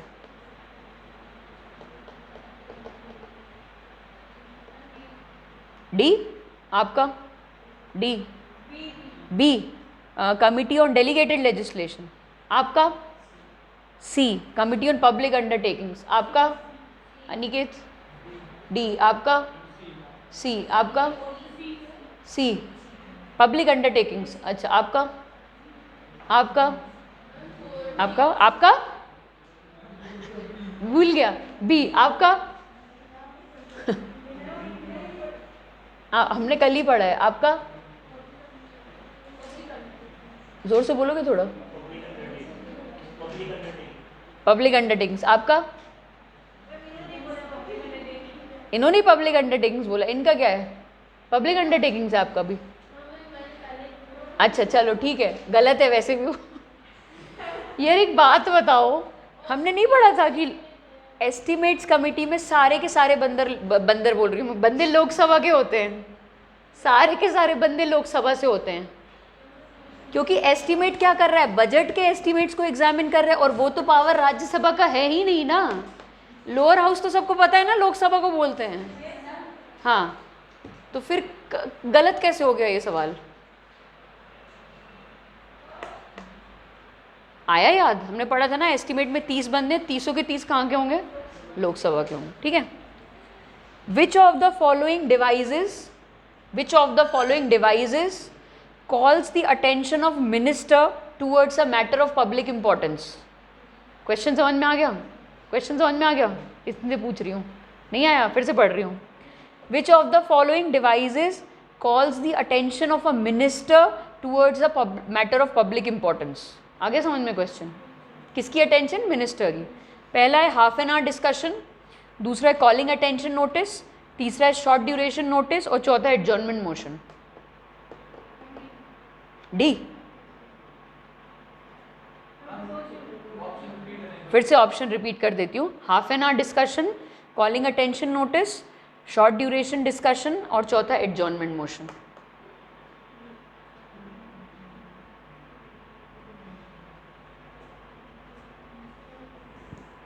बताना स्टार्ट करो चलो। आपने बी बताया, डी एडजॉर्नमेंट मोशन। आप बी कॉलिंग अटेंशन मोशन। आप चौथा ही कोई पांचवा ही ऑप्शन है कुछ? Calling attention. आप बी कॉलिंग अटेंशन। आप बी आपके पीछे वाली देख ही नहीं रही हूँ। B D adjournment. आप कोई बात नहीं, आप आए नहीं थे। आप बी, आंसर बी है इसका। मैंने पढ़ाते हुए भी बताया था कि एडजॉर्नमेंट में और कॉलिंग अटेंशन में कंफ्यूजन होगा, तो एक ही डिफरेंस है कि एडजॉर्नमेंट पूरे के पूरे हाउस की अटेंशन मांगता है, कॉलिंग अटेंशन जो एक पर्टिकुलर मिनिस्टर की अटेंशन मांगता है। बताया था कि नहीं बताया था? ये याद है तुम लोगों को? बताया था, क्वेश्चन नहीं आया बस हो रहा है, ठीक है ना? चलो अच्छा, which of the following statements are true for adjournment motion? अब साथ साथ बताते जाना सही है या गलत, ठीक है? It is an extraordinary procedure which sets aside the normal business of the house. आप ट्रू बोल रहे हो। आप which of the following statements are correct of adjournment motion? It is an extraordinary procedure which sets aside the normal business of the house. True है या false? बताओ, आप दोनों बताओ। ट्रू। आप क्या फॉल्स या नहीं पता? आप बताओ। नहीं पता। आप नहीं पता? जब हमने एडजर्नमेंट मोशन पढ़ा था, मैंने ये नहीं बताया था कि इस पर 2.5 घंटे का डिस्कशन होता है, तो इसलिए ये बहुत टाइम लेता है हाउस का, इसलिए बहुत ही इंपॉर्टेंट मैटर होना चाहिए, तभी एक्स्ट्राऑर्डिनरी सिचुएशंस में यूज़ होना चाहिए। तो वही तो ये स्टेटमेंट बोल रहा है, it is an extraordinary procedure which sets aside the normal business of the. अंग्रेजी कमजोर तो नहीं है तुम लोग की? पक्का ना? नहीं फिर हम उस हिसाब से पढ़ेंगे। मैं जेन्युइन क्वेश्चन पूछ रही हूँ। यहाँ तो सारे इंग्लिश मीडियम स्कूल्स ही है ना, हिंदी मीडियम तो है ही नहीं यहाँ पे। फिर हंस क्यों रहे हो तुम लोग? स्टेट्स में होते हैं ना हिंदी मीडियम, मेरे स्टेट में है हिंदी मीडियम, इंग्लिश मीडियम, सरकारी स्कूल वहाँ पे हिंदी मीडियम ही है अभी भी। यहाँ इंग्लिश मीडियम ही है ना सारे स्कूल्स, तो फिर क्या समझ क्या नहीं आ रहा तुम लोगों को? या याद नहीं आ रहा? कुछ बोलोगे? क्या प्रॉब्लम है? रिवाइज नहीं किया इसलिए हो रहा है ये? ठीक है, जब टेस्ट लेंगे तब देख लेते हैं, ठीक है? चलो second, its main objective is to draw the attention of the house to a recent matter of urgent public importance. True ये तो मतलब सबको ही पता है कि अर्जेंट मैटर होगा तो इसलिए एडजॉर्नमेंट मोशन होगा। तीसरा पॉइंट है the Rajya Sabha can make use of this procedure. False. आप the Rajya Sabha can make use of this procedure, नहीं आप फॉल्स। आप ये एडजॉर्नमेंट मोशन की बात हो रही है, the Rajya Sabha can make use of this procedure. False. आप इन्होंने क्लास नहीं लगाई थी। आप फॉल्स। सब फॉल्स बोल रहे हैं सारे। शुक्र है, सही है। ये सिर्फ लोकसभा का ये पावर है कि एडजॉर्नमेंट मोशन का यूज कर सकता है वो। चौथा पॉइंट है it must be supported by not less than 50 members for introduction. It must be supported by not less than 50 members for introduction. सारे ट्रू बोल रहे हैं। हाँ? It must be supported by not less than 50 members for introduction. True true true, सारे true बोल रहे हैं। ठीक है। It involves an element of censure against government.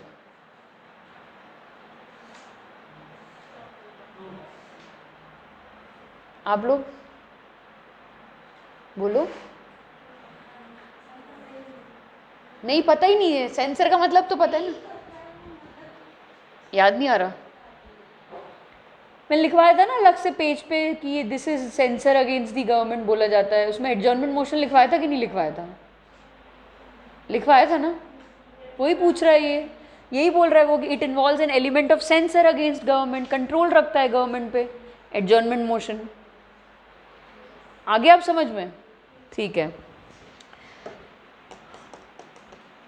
चलो। Which of the following statements are incorrect? False statement पूछ रहे हैं about the difference between the writ jurisdiction of the supreme court and high courts in India. ये तो अब अगर ये किसी ने गलत बताया ना तो खड़ा रहेगा वो पूरी क्लास में यहाँ आगे। ठीक है, पहला पॉइंट है the supreme court can issue writs not only for the purpose of enforcement of fundamental rights but also for any other purpose, whereas high courts can issue writs only for the purpose of enforcement of fundamental rights. True or false? True false ही बोलो, true false ही बोलो, confusion create मत करो। True false ही बोलो। क्या है ये? सारे फॉल्स बोल रहे हैं। कोई ट्रू बोल रहा है बता दे। ट्रू बोल रहे हैं आप? ठीक है। Second, high courts can issue the writ of, यार अब ये तो छोड़ दो, इंजेक्शन पता ही नहीं तुम लोग को, रुको। The supreme court can issue writs only in the case of appeal, whereas high courts can issue writs only when the party directly approaches it. दिमाग लगाओ इसमें अब। The Supreme Court can issue writs only in the case of appeal, whereas High Courts can issue writs only when the party directly approaches it.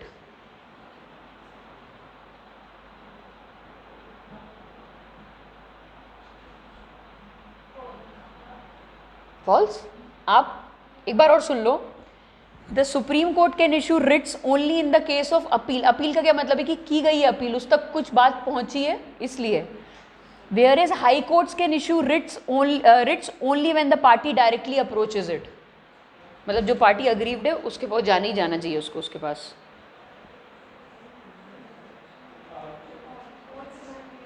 ये तो हर जगह से false है ये statement.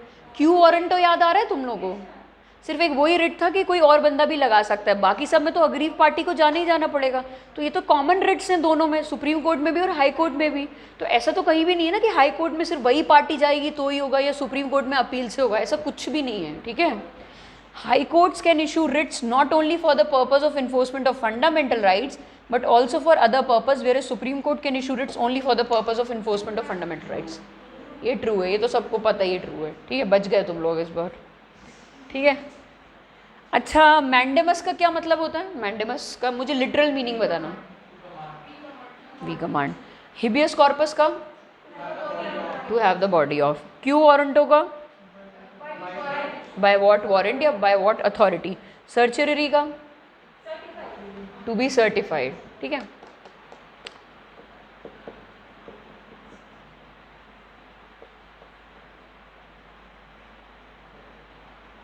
Which of the following statements are correct और incorrect बताना about unstarred question.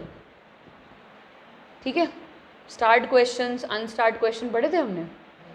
ठीक है, हम अनस्टार्ड क्वेश्चंस की बात कर रहे हैं। अनस्टार्ड जिसमें स्टार नहीं है। पहला है it is distinguished by an asterisk mark. Asterisk mark पता है ना, जो स्टार वाला होता है। तो पहला पॉइंट बोल रहा है it is distinguished by an asterisk mark. सही है या गलत?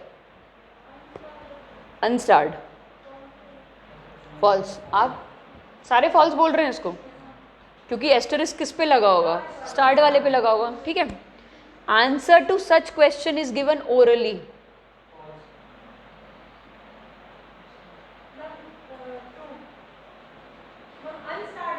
हाँ, अनस्टार्ड में ओरल होते हैं आंसर्स। फिर आप क्या बोल रहे हो? अनस्टार्ड में क्या होते हैं? रिटर्न होते हैं। और स्टार्ड में क्या होते हैं? ओरल होते हैं। तो ये क्या होगा? False. Answer to such a question is not followed by supplementary questions. Unstarred question की बात हो रही है। अनस्टार्ड क्वेश्चन में पॉइंट है answer to such a question is not followed by supplementary questions. True है या फॉल्स है?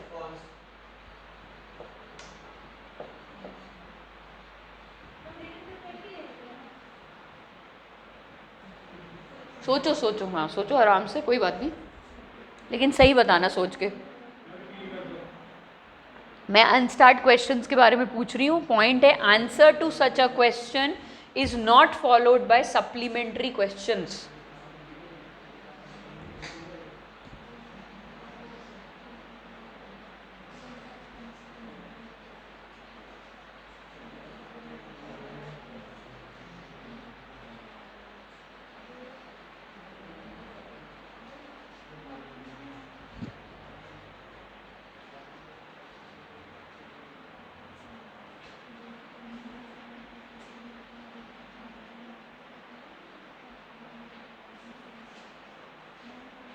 बताओ, ट्रू फॉल्स ही तो बताना है, कोई तीसरा जवाब थोड़ी है। बताओ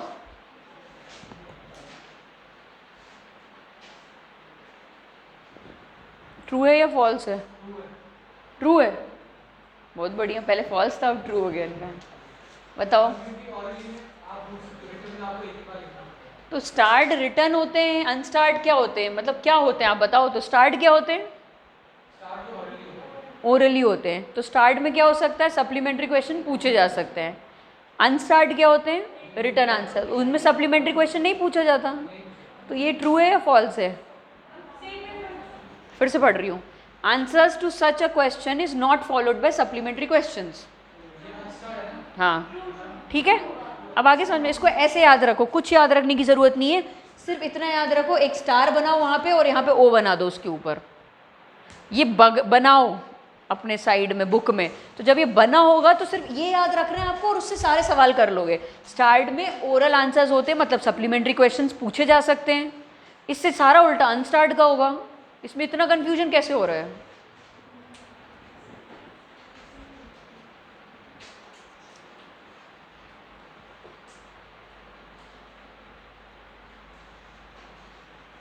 ठीक है, it does not carry an asterisk mark, ये तो ट्रू है ही। और answer to such a question is given in written form, ये आपका सही है। ठीक है, इसमें इन्होंने सारे ऑप्शंस दे दिए आपको, 5 ऑप्शंस दे दिए इन्होंने, जिसमें से अगर एक भी आपने गलत किया तो आपका सवाल जो गलत हो जाएगा। इसमें देखो दोनों चीज़ें दी हुई हैं। पहला point it is distinguished by an asterisk mark, और उसी का उल्टा स्टेटमेंट इन्होंने लिख दिया फोर्थ पॉइंट में, it does not carry an asterisk mark. तो अगर आपने एक चीज़ गलत की तो आपका सारा जवाब जो है वो गलत हो जाएगा। ठीक है ना। तो निगेशन वाले स्टेटमेंट्स भी दिए हुए हैं। एक तरफ एक चीज़ लिखी, उसके जस्ट उल्टा उन्होंने नेक्स्ट पॉइंट में लिख दिया है। तो लॉजिक से थोड़ा, अगर ये चीज़ सिर्फ इतना भी पता होगा ना आपको तो आप सॉल्व कर लोगे क्वेश्चन। ठीक है, चलो उसके बाद तो क्या पूछा जा सकता है? कंसोलिडेटेड फंड ऑफ इंडिया का क्या आर्टिकल है? 266। मनी बिल का 110। एनुअल फाइनेंशियल स्टेटमेंट का, बजट का 112। Very good. Contingency fund of India का 267। The word budget is mentioned in which of the following articles of the Constitution? Article 266, Article 112, Article 265 और none? None ना, क्योंकि budget word कहीं भी mention नहीं है कॉन्स्टिट्यूशन में, है ना. एनुअल फाइनेंशियल स्टेटमेंट बोलते हैं उसको. ठीक है, बताओ यस और नो, ट्रू फॉल्स में बताना. Rajya Sabha can reject a money bill. Oh my God.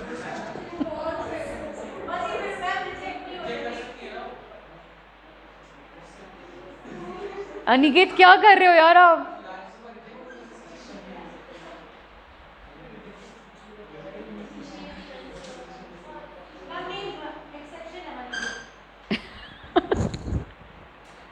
Rejection का कहाँ से पावर है राज्यसभा के पास?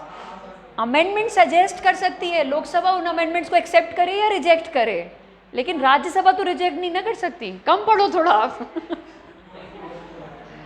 Second, Rajya Sabha can make recommendations on a money bill.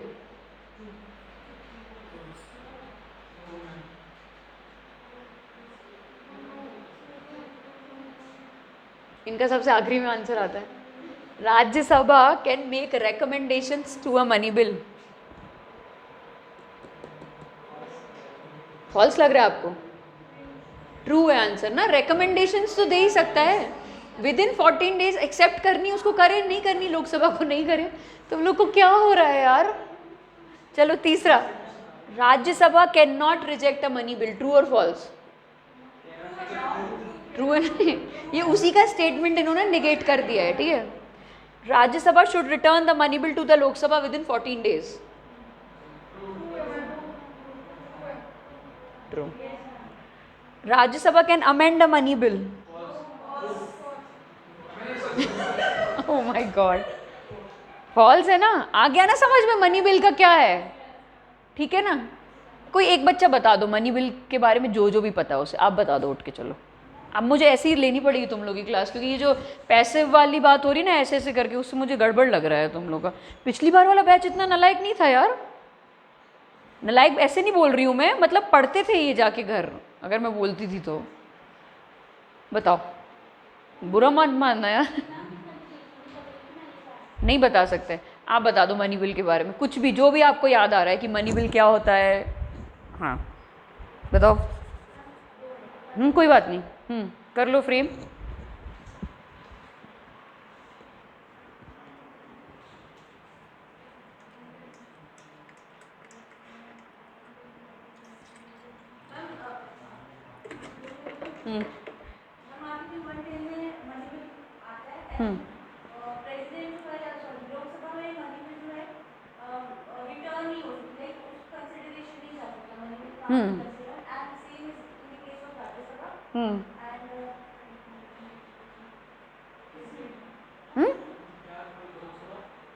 Return नहीं हो सकता वो बोल रही है, मतलब प्रेसिडेंट रिटर्न नहीं कर सकता मनी बिल.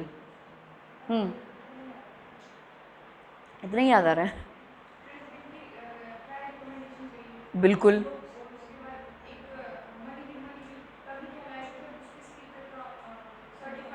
सर्टिफिकेशन हो. Very good. और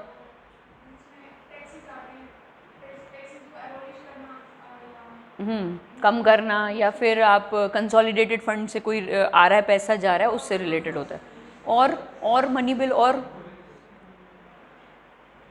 क्या मनी बिल में जॉइंट सिटिंग हो सकती है? नहीं, क्योंकि अनइक्वल पावर्स है लोकसभा और राज्यसभा के. राज्यसभा का कोई अमेंडिंग पावर है ही नहीं. वो सिर्फ हम बता रहे हैं एक तरह से कि बिल आपके पास आया, अगर आपने कुछ सजेस्ट करना कर दो, हमने मानना होगा मान लेंगे, नहीं मानना होगा नहीं मानेंगे. प्रेसिडेंट के पास क्या ऑप्शन होते हैं in case of money bills? Reject नहीं कर सकता, नहीं रिकंसिडरेशन, रिटर्न नहीं कर सकता. तो यूजुअली क्या करता है वो? लेकिन ना भी तो कर सकता है ना. प्रेसिडेंट ना भी कर सकता मनी बिल के लिए, करता नहीं है. क्यों? क्योंकि उसी की रिकमेंडेशन से आई है. लेकिन इसका ये मतलब नहीं कि कॉन्स्टिट्यूशन में कहीं लिखा है कि उसे हाँ करना ही करना पड़ेगा. वो किस बिल्स के लिए लिखा है? हाँ, कॉन्स्टिट्यूशनल अमेंडमेंट बिल्स के लिए लिखा हुआ है वो, कि उसमें उसको मस्ट, मतलब द असेंट इज मस्ट. ठीक है, वीटो पावर नहीं है कोई. चलो अब आ जाओ जुडिशियल रिव्यू पे। चैप्टर है पूरा का पूरा, बहुत जो 4-5 चीज़ें याद रखने वाली इसमें, बस वही करेंगे, पूरा चैप्टर पढ़ने की ज़रूरत नहीं है, मार्क करते जाओ बस साथ साथ में। पहला ये कि हमने यूएस से लिया हुआ है। नींद आ रही है आपको? पानी पी लो, ठीक है। चलो, यूएस से लिया है हमने ये। हमारे यहाँ कॉन्स्टिट्यूशन में ही लिखा गया है कि हम ये पावर किसको दे रहे हैं? जुडिशरी को दे रहे हैं कि वो एग्जीक्यूटिव के और लेजिस्लेचर के कोई भी लॉज, रेगुलेशंस, बायलॉज, ऑर्डिनेंसेस को नल एंड वॉइड डिक्लेयर कर सकता है। कब? तब वो कब होगा? In violation of the constitution होगा। कोई भी लॉ, कोई भी ऑर्डर, कोई भी notification, if it is in violation to the constitution, judiciary उसको नल एंड वॉइड डिक्लेयर कर सकती है। यही डॉक्ट्राइन जो है आपकी, वो है आपका जुडिशियल रिव्यू। कहाँ से लिया है हमने? यूएस से लिया है। क्या करता है ये? कॉन्स्टिट्यूशन की तरह कॉन्स्टिट्यूशन को सेफगार्ड करने का काम करता है, फंडामेंटल राइट्स को बचाने का काम करता है, और इंश्योर करता है कि एग्जीक्यूटिव और लेजिस्लेचर ओवरस्टेप ना करें या कोई भी हैफजार्ड लॉ ना निकाल दें, कोई भी आर्बिट्री रूल रेगुलेशन ना बना दें। उससे क्या होगा? लोगों को ही फर्क पड़ेगा, ठीक है। तो हम फंडामेंटल राइट्स को तो प्रोटेक्ट कर ही रहे हैं, उसके साथ साथ हम एग्जीक्यूटिव और लेजिस्लेचर पे भी क्या रख रहे हैं? चेक रख रहे हैं, एक बैलेंस बना के रख रहे हैं कि वो अपने डोमेन को ओवरस्टेप ना करें। इसलिए इसको बोला जाता है जुडिशियल रिव्यू। मतलब जुडिशरी के पास पावर है to review the laws and regulations of the executive and legislature until and unless they are in violation of the constitution. तो यहाँ पे हायर पावर हमने किसको दे दी? तीनों ऑर्गन से भी ऊपर हमने रख दिया कॉन्स्टिट्यूशन को। क्लियर है? अमेरिका में है ये पावर क्योंकि वहाँ पे जुडिशरी बहुत स्ट्रांग है, ब्रिटेन में पार्लियामेंट स्ट्रांग है। इंडिया में हमने दोनों का क्या लिया है? मिक्सर लिया हुआ, और हमने बोला है कि कॉन्स्टिट्यूशन हमारे यहाँ ज़्यादा प्रेफरेंस रखता है, ना जुडिशरी ना पार्लियामेंट। क्लियर? आ गया समझ में? ठीक है। To uphold the principle of supremacy of the constitution, to maintain federal equilibrium, कि सेंटर जो है अपने पावर को ओवरस्टेप करके स्टेट्स को एक्सप्लॉइट ना करे, ठीक है, एक फेडरल इक्विलिब्रियम बना रहे। और तीसरा काम क्या करता है ये? To protect the fundamental rights of the citizens, ठीक है। उसके बाद हाँ, अब आ जाओ उस पर, constitutional provisions for judicial review. ये सब छोड़ सकते हो आप, nothing.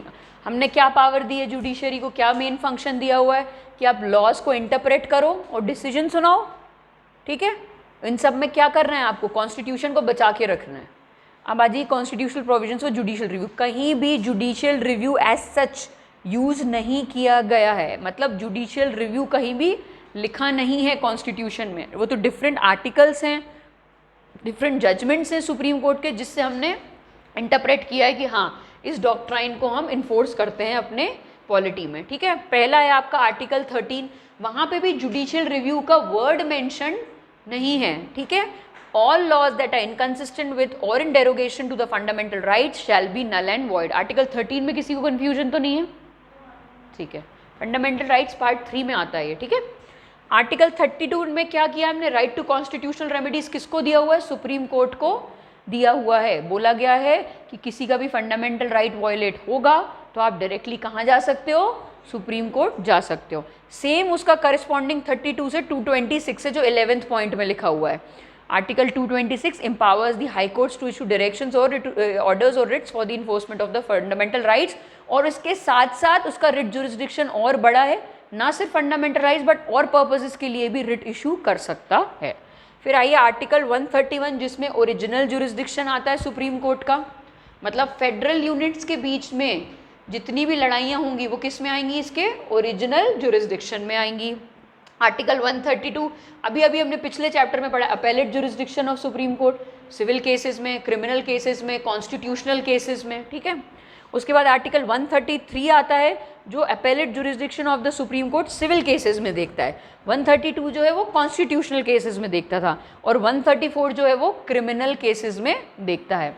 134A deals with the certificate for appeal to the supreme Court from the high court. ये भी हमने पढ़ा है अपेलेट जुरिस्डिक्शन में, जब हाई कोर्ट खुद सर्टिफाई कर दे कि भाई ये केस जो है आपका, ये तो सुप्रीम कोर्ट ही एग्जामिन करेगा, ठीक है, वो आता है आपका 134A में।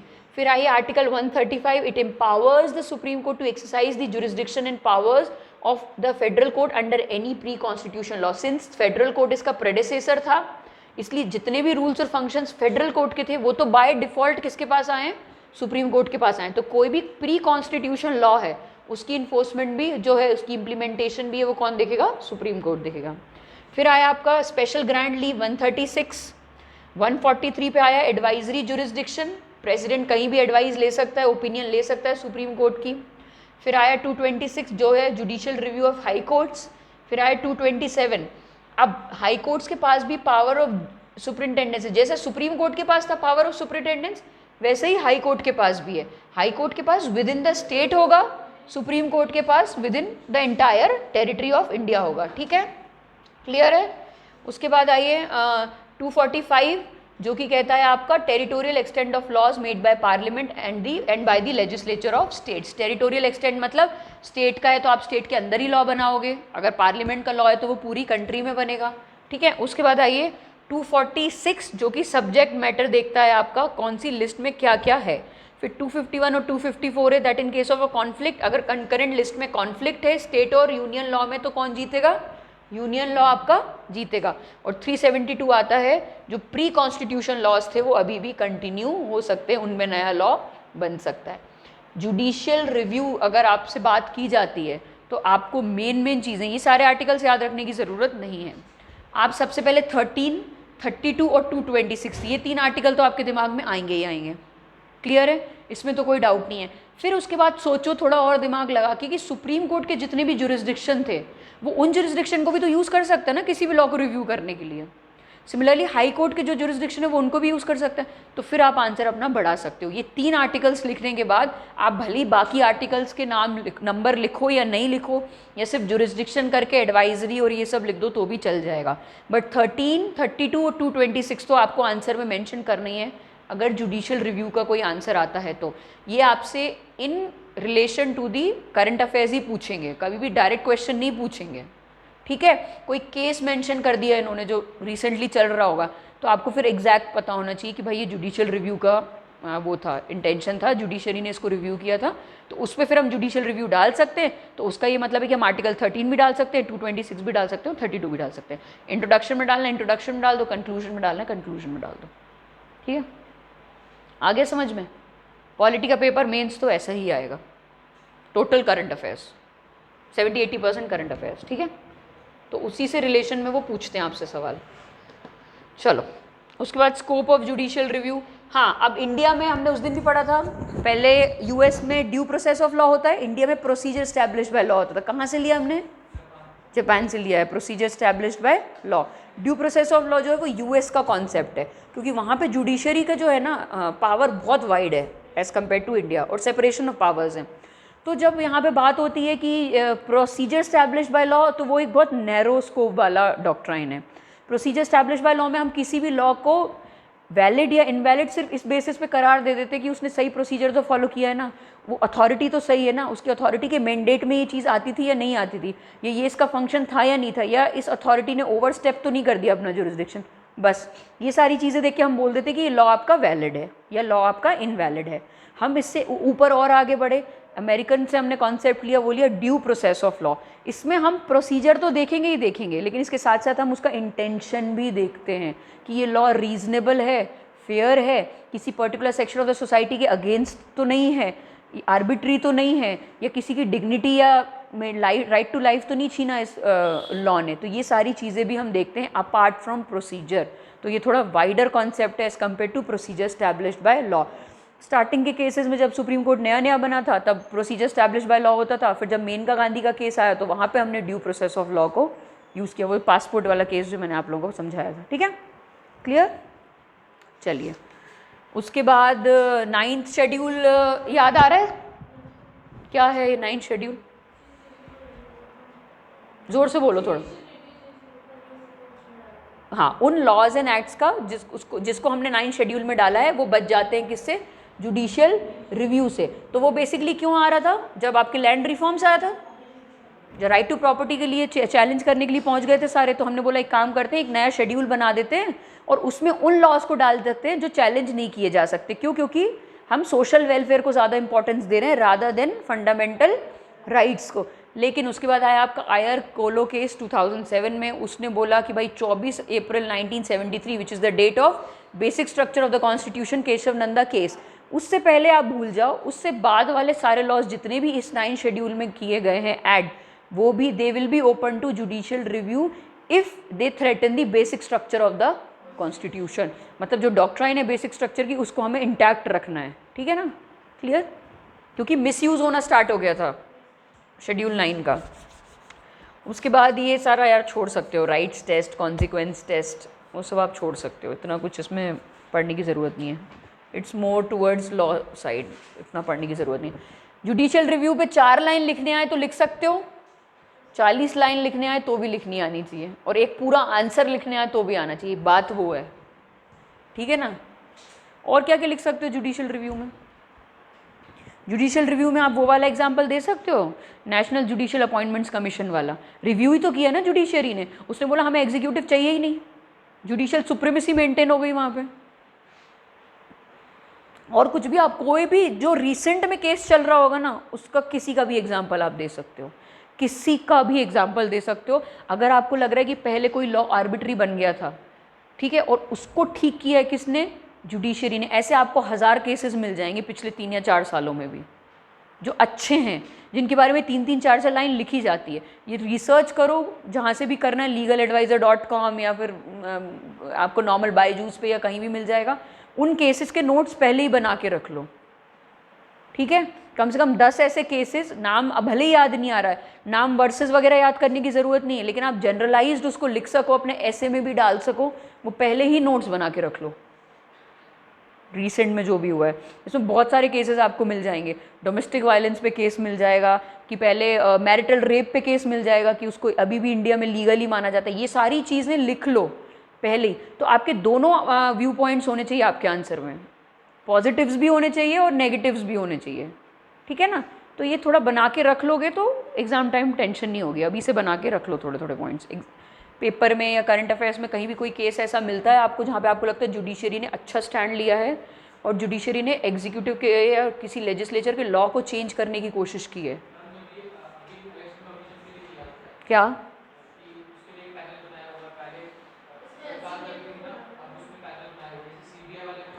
हाँ, इलेक्शन कमीशन में ही बनाया हुआ। अच्छा पॉइंट है ये कि हमने ठीक किया स्ट्रक्चर को इलेक्शंस के। तो ये सारी चीज़ें आप लिख लो, भले एक एक लाइन लिखो इनके बारे में। मैं ये नहीं बोल रही हूँ कि पूरे केस आपको समझाने, क्योंकि वो नहीं पढ़ता एग्जामिनर इतना डिटेल में। आप अगर मेंशन करके अंडरलाइन भी कर दोगे ना, उसको ये समझ में आएगा कि आपने सही रेफरेंस यूज़ किया अपने आंसर में, जो पूछा गया था उससे रिलेटेड ही केस लिखा है आपने। फड़ियाँ नहीं मारनी वहाँ पर ना, सिर्फ एक मेंशन भी कर दोगे ना तो नंबर मिल जाएंगे, ठीक है। तो ये आप ध्यान रखना इस चीज़ का कि कहाँ पे कनेक्ट कर सकते हो आप डॉट्स को। जितना जितना डाइवर्स आंसर बनाना है बना लो, ठीक है। एक्सप्लेनेशन की ज़रूरत नहीं, सिर्फ मेंशन भी करोगे तो चलेगा, ठीक है। चलो, यहाँ पे पेपर्स कौन चेक करते होंगे? JKPSC के मेंस के टीचर्स ही चेक करते होंगे, जम्मू यूनिवर्सिटी के।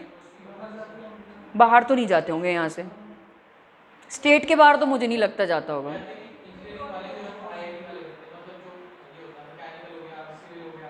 नहीं, मैं इसकी बात कर रही हूँ, स्टेट PSC के ऑप्शनल वाले के, और नॉर्मल जो है वो आई थिंक जम्मू यूनिवर्सिटी में ही चेक होते होंगे।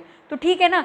अब देखो, आते ही क्वेश्चन इसलिए करंट अफेयर्स से, क्योंकि वो थोड़ी लक्ष्मीकांत वगैरह पढ़ेंगे अब दोबारा आपका पेपर बनाने के लिए। उन्हें तो अपने क्वेश्चन सबमिट करना है, तो जो उनको पेपर में दिख रहेगा उस पर वो एक क्वेश्चन बना देते हैं। अब वो प्रॉब्लम है कि कई बार इंग्लिश इतनी तगड़ी हो जाती है उस क्वेश्चन की कि हम एनालाइज नहीं कर पाते कि अच्छा ये पूछ रहा था क्वेश्चन, और फिर एग्जाम से बाहर निकलते ही आपको समझ में आएगा कि ये सवाल पूछ रहा था वो, जिसमें हम ये भी डाल सकते थे, ये भी डाल सकते थे, ये भी डाल सकते थे। आंसर हमेशा ईजी होता है, क्वेश्चन डिफ़िकल्ट होता है। आंसर हमेशा ईजी होता है मेंस में। एक बार आप क्लिक कर जाए ना आपको एक कीवर्ड कि हाँ ये पूछ रहा है ये, आप, मैं बोल रही हूँ आप 1.5 की जगह 2 पेज लिख के आ जाओगे वहाँ पे, क्योंकि आपके पास इन्फॉर्मेशन तो है ही ना। पढ़ के ही बैठोगे आप वहाँ पे, मेंस लिख रहे हो अगर आप। तो गलती बस ये होती है कि वहाँ पे 3 बार 4 बार 5 बार पढ़ने पे भी सवाल समझ नहीं आता है, या तो लैंग्वेज वैसी होती है, या फिर वहाँ क्लिक नहीं करता, या फिर आप स्ट्रेस में होते हो कि आप नॉर्मल चीज़ को भी नहीं समझ पाते हो। तो 10 बार पढ़ना क्वेश्चन को, उसके बाद ही आंसर। कई बार क्या होता है, जल्दी में हमें गलत जो समझ आता है हम गलत पे ही पूरा आंसर लिख के आ जाते हैं। कितना गंदा इंप्रेशन पड़ता है एग्जामिनर पे कि इनको क्वेश्चन ही समझ नहीं आया है। नेगेटिव मार्किंग हो सकती होती तो वो नेगेटिव भी कर देता, वैसा वाला इंप्रेशन पड़ता है।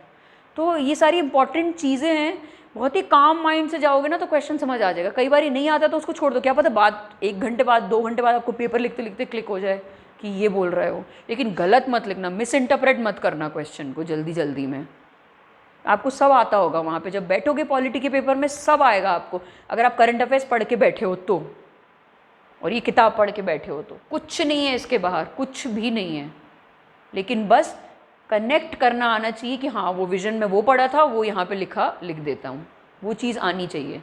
वो प्रैक्टिस से ही आएगी। जितने आंसर्स लिखोगे उतना ही होगा।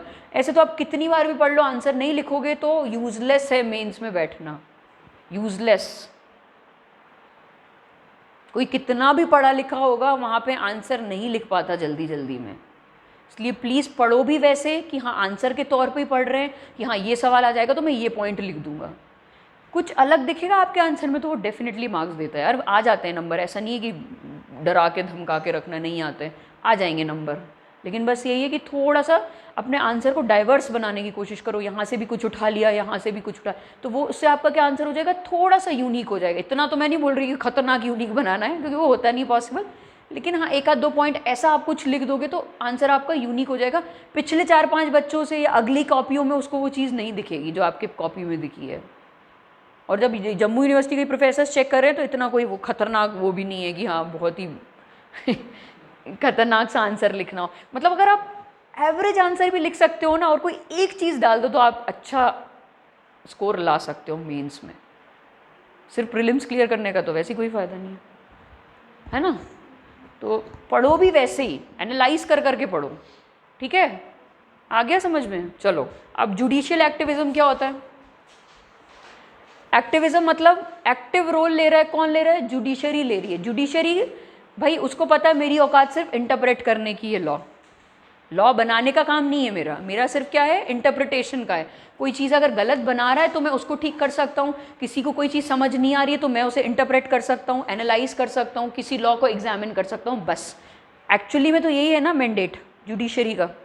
लॉ बनाने का मैंडेट तो जुडिशरी का है नहीं, वो किसका है, वो लेजिस्लेचर का है या फिर बाय लॉज बनाने का एग्जीक्यूटिव का है, उसका काम नहीं है। लेकिन जुडिशियल एक्टिविज्म में जुडिशियल रिव्यू से एक स्टेप ऊपर जा रहे हो आप उनके बनाए हुए लॉज को तो रिव्यू कर ही रहे हो, उसके साथ साथ आप क्या कह रहे हो, आप खुद भी इनिशिएटिव ले रहे हो, खुद एक प्रोएक्टिव रोल ले रहे हो लॉज बनाने के लिए। मतलब जब तक आपके पास कोई अपील नहीं आई तो आप कुछ नहीं एक्शन लोगे, ऐसा नहीं है। जुडिशरी खुद एक प्रोएक्टिव रोल ले रही है सोसाइटी को सुधारने के लिए। जो आपके lower strata of the society, lower sections of the society जो अपनी वॉइस नहीं कर पाते ओपिनियन, उनके लिए लॉज बना रही है, उनके वेलफेयर के लिए लॉज बना रही है। मैनुअल स्कैवेंजर्स मान लो या आपके दलित विमेन मान लो जिनका डबल डिस्क्रिमिनेशन है कि कास्ट भी और जेंडर भी, तो इन लोगों के लिए खुद एक स्टेप आगे लेके जुडिशरी क्या कर रही है, लॉज बनाने की कोशिश कर रही है। तो ये हो गया आपका जुडिशियल एक्टिविज्म। मतलब ना सिर्फ वो एक इंटरप्रिटेशन कर रही है लॉ का, वो एक एक्टिव रोल निभा के लॉज भी बना रही है। इसका उल्टा डॉक्ट्राइन होती है जुडिशियल रीस्ट्रेन। ठीक है, तो एक तो हो गया आपका जुडिशियल एक्टिविज्म,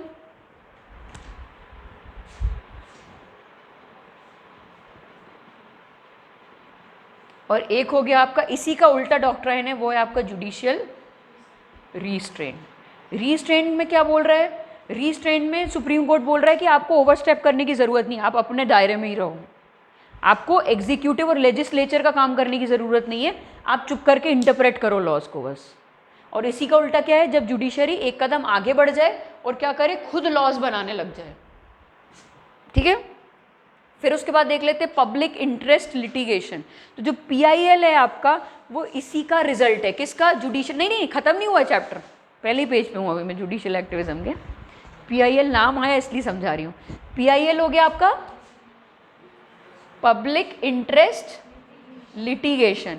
इसका क्या मतलब है, पब्लिक इंटरेस्ट लिटिगेशन का ये मतलब है कि भाई कोई लार्जर पब्लिक इंटरेस्ट में सुप्रीम कोर्ट क्या कर रहा है, लॉज बना रहा है। तो PIL इसी का रिजल्ट है, जुडिशियल एक्टिविज्म का। अगर जुडिशरी एक्टिव रोल नहीं रहती, उसे मतलब ही नहीं होता, तो PIL बनती ही नहीं।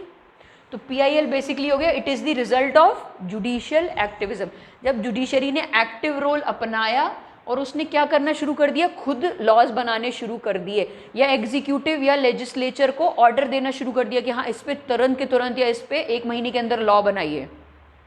ठीक है, तो ये हो गया आपका PIL, पब्लिक इंटरेस्ट लिटिगेशन।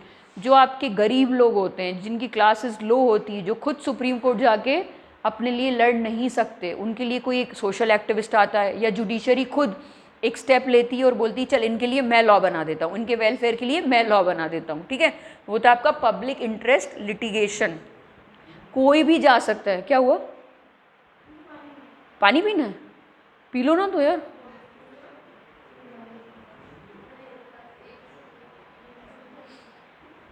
तो वो हो गया आपका पब्लिक इंटरेस्ट लिटिगेशन। मतलब क्या, कोई भी बंदा जाके in the public interest appeal कर सकता है, कहाँ पे, सुप्रीम कोर्ट जाके। ठीक है, अभी ये जो हम पढ़ रहे हैं जुडिशियल एक्टिविज्म ही पढ़ रहे हैं। इंडिया में 2 जस्टिस जो चीफ जस्टिस रहे, एक तो रहा है आपका कृष्ण अय्यर और दूसरा PN भगवती। इनको क्रेडिट दिया जाता है, मेन इन 2 लोगों को क्रेडिट दिया जाता है जुडिशियल एक्टिविज्म का।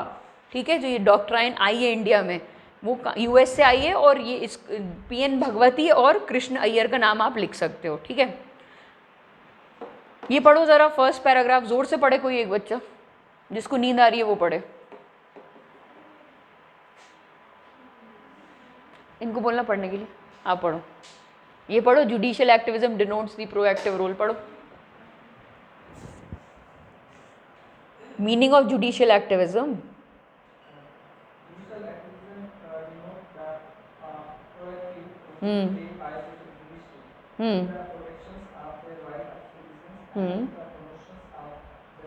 इन द सोसाइटी। ठीक है, प्रोएक्टिव रोल जो जुडिशरी अपना रही है। हाँ, इन अदर वर्ड्स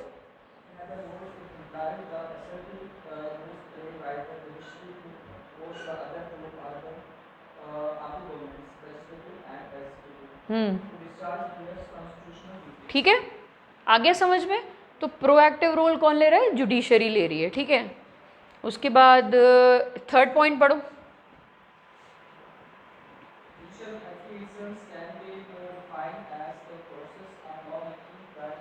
ठीक है,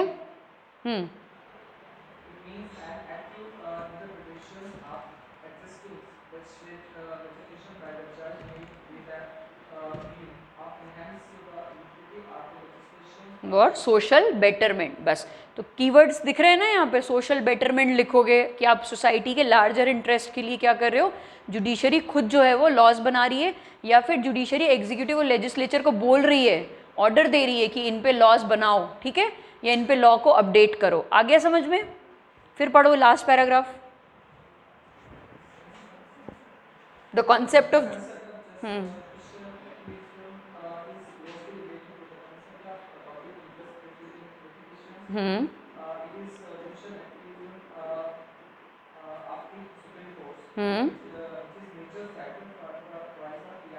ठीक है,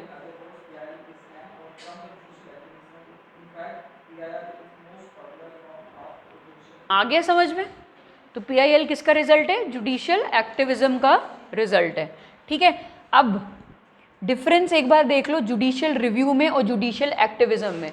ये पूरा पढ़ने की ज़रूरत नहीं है। सबसे पहला और मेन डिफरेंस जो है, जिसको आप अकेला भी पढ़ोगे, कि जुडिशियल रिव्यू क्या कर रहा था, सिर्फ रिव्यू कर रहा था किसके, एग्जीक्यूटिव और लेजिस्लेचर के लॉज को। इस पे एक स्टेप और ऊपर चले गए आप क्या करने लगे हो, अब आप लॉज खुद बनाने लगे हो। मतलब आप जुडिशरी और एग्जीक्यूटिव के रोल को प्ले करने लगे हो। बस वही डिफरेंस है आपको जुडिशियल एक्टिविज्म में और जुडिशियल रिव्यू में। ठीक है, फर्स्ट पैराग्राफ का ये सेकेंड हाफ पढ़ रही हूँ मैं, फर्स्ट पॉइंट का। The former is that form of letter in which जजेस participate in law making processes policies, that is not only they uphold or invalidate laws in terms of constitutional provisions but also exercise their policy preferences in doing so। मतलब एक step आगे जाके आप क्या करने लगे हो, आप खुद लॉ मेकिंग प्रोसेस में इन्वॉल्व होने लग गए हो। अब उसके बाद एक कॉन्सेप्ट और देख लेते हैं, लोकस स्टैंडी। दिख रहा है लिखा हुआ फोर्थ पॉइंट या थर्ड पॉइंट में, फोर्थ में, लोकस स्टैंडी। इसका क्या मतलब होता है, इसका ये मतलब है कि अगर मेरे राइट्स वायलेट हुए हैं, ठीक है, तो मैं ही खड़ी हो सकती हूँ कोर्ट में जाके। कोई और खड़ा नहीं हो सकता। अगर मेरे राइट्स का इन्फ्रिंजमेंट हुआ है तो मैं ही जाके वहाँ पे क्या खड़ी हो सकती हूँ, मैं ही अपील कर सकती हूँ। इस कॉन्सेप्ट को बोला जाता है लोकस स्टैंडी, ठीक है। तो PIL इससे एक्सेप्शन है, क्योंकि मैं बोल रही हूँ PIL में वो लोग तो नहीं आ सकते ना जिनको हम रिप्रेजेंट कर रहे हैं, हम उनकी जगह से हम उनको रिप्रेजेंट कर रहे हैं। कोई सोशल एक्टिविस्ट, कोई प्रोफेसर, कोई जज, वो खुद जाके ये काम कर रहा है उनके वेलफेयर के लिए, ठीक है। तो PIL जो है आप बोल सकते हो कि it is an exception to the principle of locus standi, ठीक है।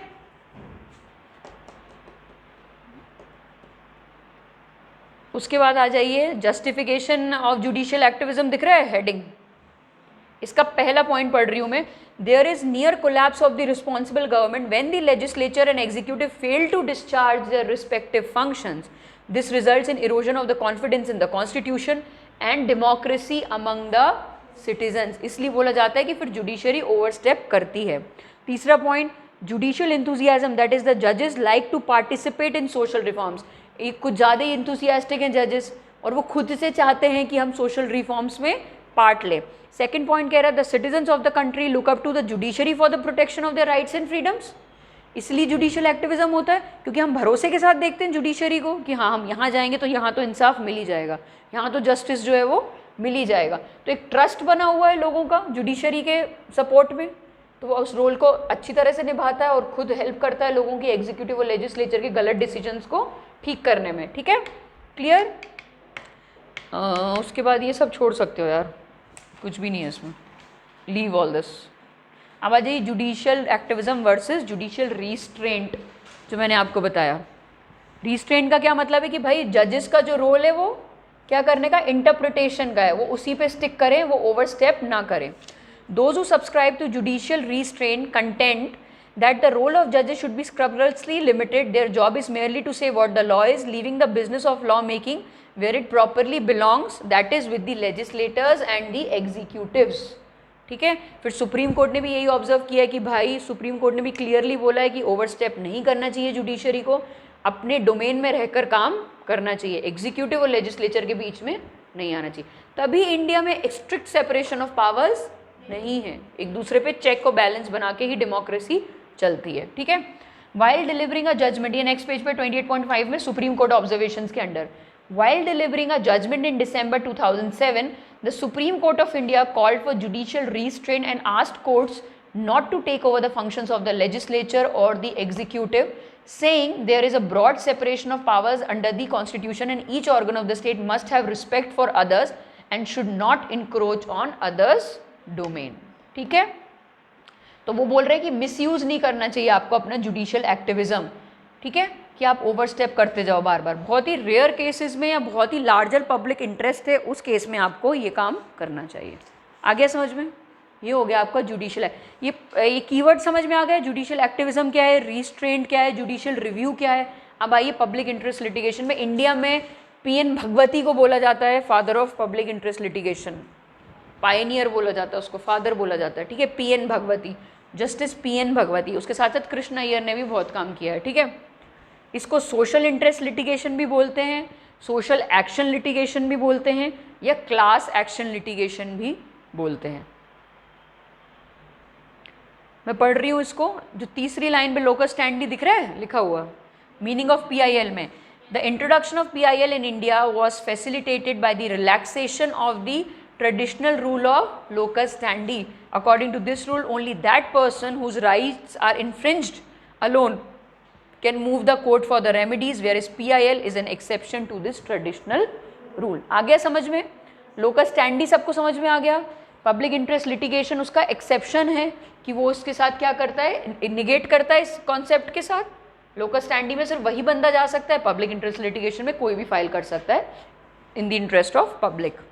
Under the PIL, any public spirited citizen or a social organization can move the court for the enforcement of the rights of any person or group of persons who because of their poverty or ignorance or socially economically disadvantaged position are themselves unable to reach the court for the remedies. Thus in a PIL, any member of the public having sufficient interest can approach the court for enforcement of the rights of the other persons and redressal of a common grievance. जैसे acid attack victims के लिए, या मान लीजिए आपके transgenders के लिए कोई एनजीओ लड़ रहा है, या मान लीजिए ये आपका मैनुअल स्कैवेंजर्स के लिए कोई उनकी एसोसिएशन लड़ रही थी। तो मतलब लार्जर पब्लिक इंटरेस्ट के लिए कोई तीसरा बंदा आके लड़ाई कर रहा है उनके लिए, ठीक है, तो उसको बोला जाता है public interest litigation. Clear?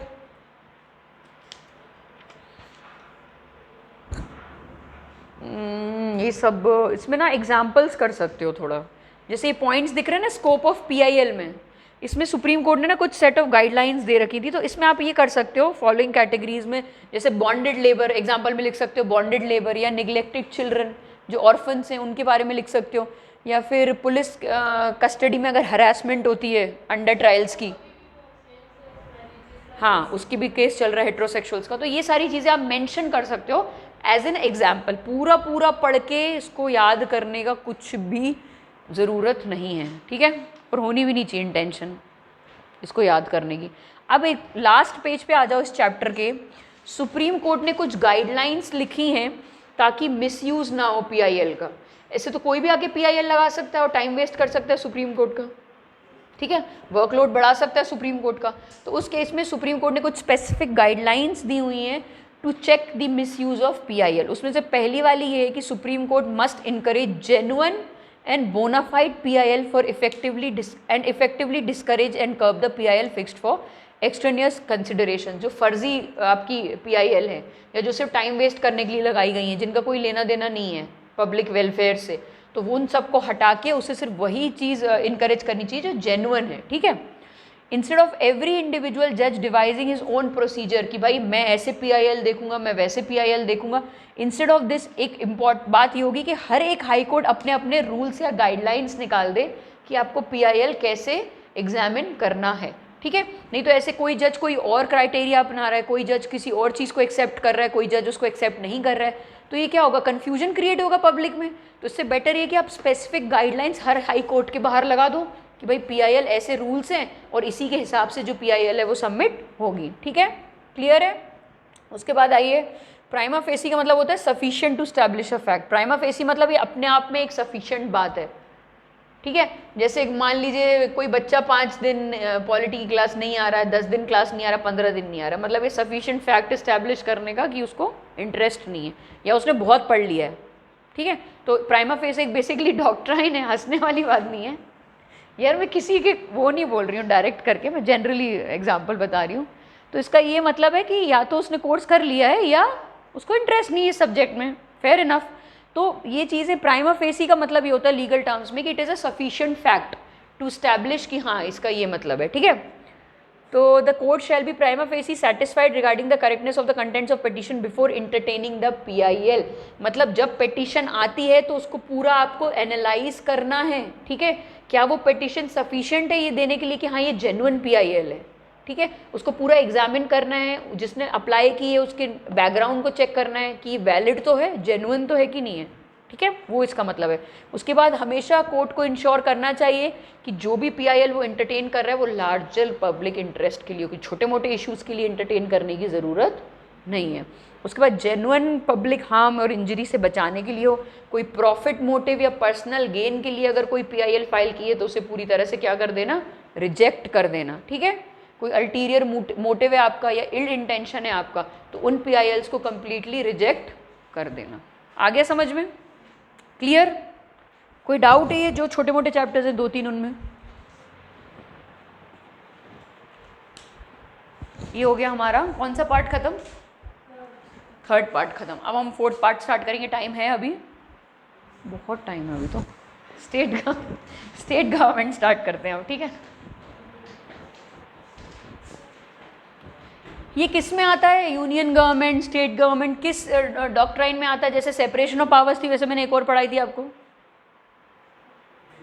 Division of powers, ठीक है। पहली क्लास में मैंने बताया था कि सेपरेशन ऑफ पावर्स का क्या मतलब है, तीनों ऑर्गन अपना अपना काम कर रहे हैं, जुडिशरी, एग्जीक्यूटिव और लेजिस्लेचर। उसके साथ साथ हमने पढ़ा था डिवीजन ऑफ पावर्स। क्या मतलब है इसका कि भाई हमने डिवाइड कर रखे कि यूनियन के डोमेन में ये सब्जेक्ट्स हैं, स्टेट के डोमेन में ये सब्जेक्ट्स हैं, 3rd tier of level of government के वो 29 और 18 सब्जेक्ट्स अलग हैं, विलेज पंचायत के और म्यूनिसिपैलिटीज़ के, ठीक है। तो ये हमने डिवाइड कर दिया है। इंडिया में ही सिर्फ पंचायत सिस्टम है, 30 ईयर ऑफ गवर्नमेंट है, यूनिक स्ट्रक्चर है इंडिया का पॉलिटी का, ठीक है। डिवीजन ऑफ पावर्स में आता है आपका, अभी हमने जो कंप्लीट किया वो किया है हमने यूनियन गवर्नमेंट में। इसमें हमने एग्जीक्यूटिव भी पढ़ा, कौन कौन होते हैं यूनियन एग्जीक्यूटिव, यूनियन एग्जीक्यूटिव में कौन कौन आता है? हाँ हाँ हाँ हाँ, वाइस प्रेसिडेंट, यूनियन एग्जीक्यूटिव पढ़ा हमने।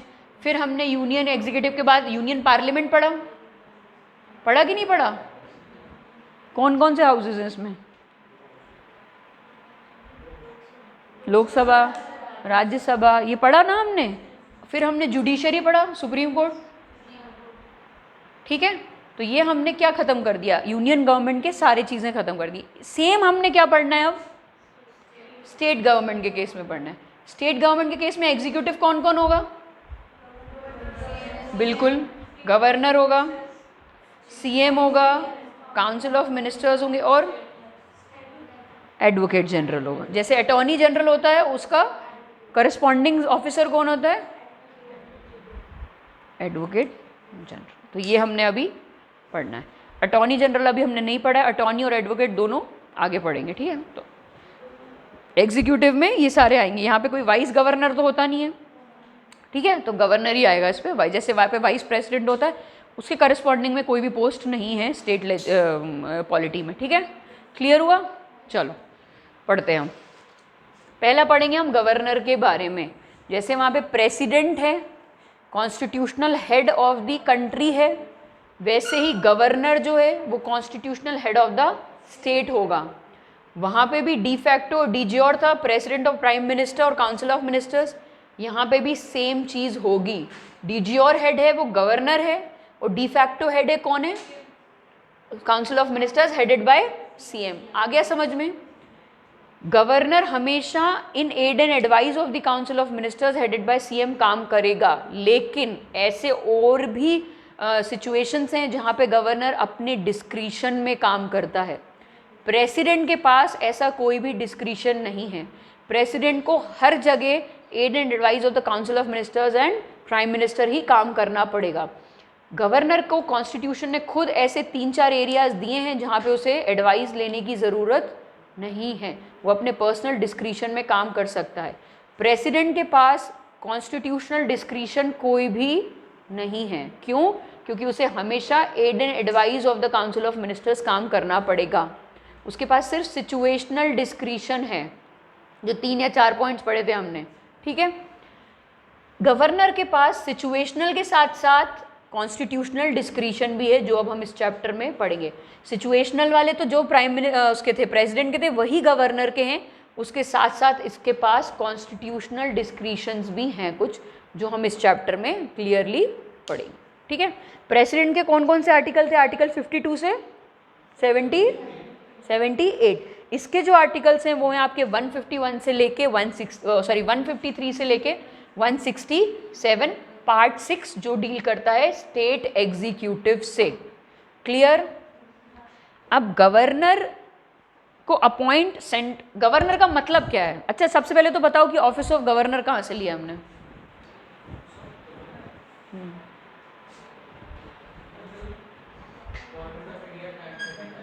हाँ, गवर्नमेंट ऑफ इंडिया एक्ट 1935 से लिया। और election of governor bye appointment of governor by union government Canada से लिया। इसमें हम बता रहे हैं क्या कि भाई सेंट्रल गवर्नमेंट का अभी भी स्ट्रांग होल्ड है as compared to state government. अभी भी सेंट्रल गवर्नमेंट की जो होल्ड है वो किसके हाथ में है? स्टेट गवर्नमेंट की जो होल्ड है वो किसके हाथ में? सेंट्रल गवर्नमेंट की है, ठीक है। तो गवर्नर बेसिकली ये तो है ही ना, governor constitutional head of state तो है ही, ठीक है। ये तो आपने बोल ही दिया कि कॉन्स्टिट्यूशनल हेड है। इसके साथ साथ गवर्नर जो है वो एजेंट ऑफ सेंटर है। सेंटर ने अपना बंदा रखा है सिर्फ ये देखने के लिए क्या देखने के लिए कि कॉन्स्टिट्यूशन के हिसाब से हर स्टेट की गवर्नमेंट चल रही है या नहीं चल रही है। क्यों रखा गया है? क्योंकि आर्टिकल 355 याद आ रहा है? It is the duty of centre to ensure कि हर स्टेट में जो गवर्नमेंट है वो in accordance with the constitution चले, और अगर नहीं चलती है तो 356 के अंदर हम प्रेसिडेंट्स रूल लगा देते हैं। आ गया समझ में? इसलिए गवर्नर को सेंटर ने अपने एजेंट की तरह हर स्टेट में रखा है, जहाँ से वो उसकी पूरी रिपोर्ट लेगा। बिना रिपोर्ट के भी अगर कोई एक्शन लेना है तो ले सकता है, बिना रिपोर्ट के प्रेसिडेंट्स रूल लगाना है तो लगा सकता है, और रिपोर्ट के बेसिस पे भी प्रेसिडेंट्स रूल लगाना है तो लगा सकता है। अपना क्या बना के रख रहा है? कंट्रोल बना के रख रहा है सेंट्रल गवर्नमेंट। किस पे? स्टेट गवर्नमेंट पे। किसके थ्रू? गवर्नर के थ्रू। तो लेकिन इसका ये मतलब नहीं है कि टोटल गवर्नर जो है वो सिर्फ एजेंट ही है सेंटर का, वो कॉन्स्टिट्यूशनल हेड भी है स्टेट का, ठीक है? वो सबऑर्डिनेट नहीं है। भले ही सेंट्रल गवर्नमेंट उसको जब चाहे अपॉइंट कर सकती है, जब चाहे निकाल सकती है, किसी भी एक स्टेट से गवर्नर हटा के उसका ट्रांसफ़र दूसरे स्टेट में कर सकती है, लेकिन इसका ये मतलब नहीं है कि वो सबऑर्डिनेट है सेंटर के। सुप्रीम कोर्ट ने साफ साफ बोला है कि भले ही वो एजेंट है सेंटर का, लेकिन कॉन्स्टिट्यूशनल हेड भी है स्टेट का, और उसको ऐसा नहीं है कि सबऑर्डिनेट मतलब नीचे आए वो सेंट्रल गवर्नमेंट के, ठीक है? आगे ये चीज़ समझ।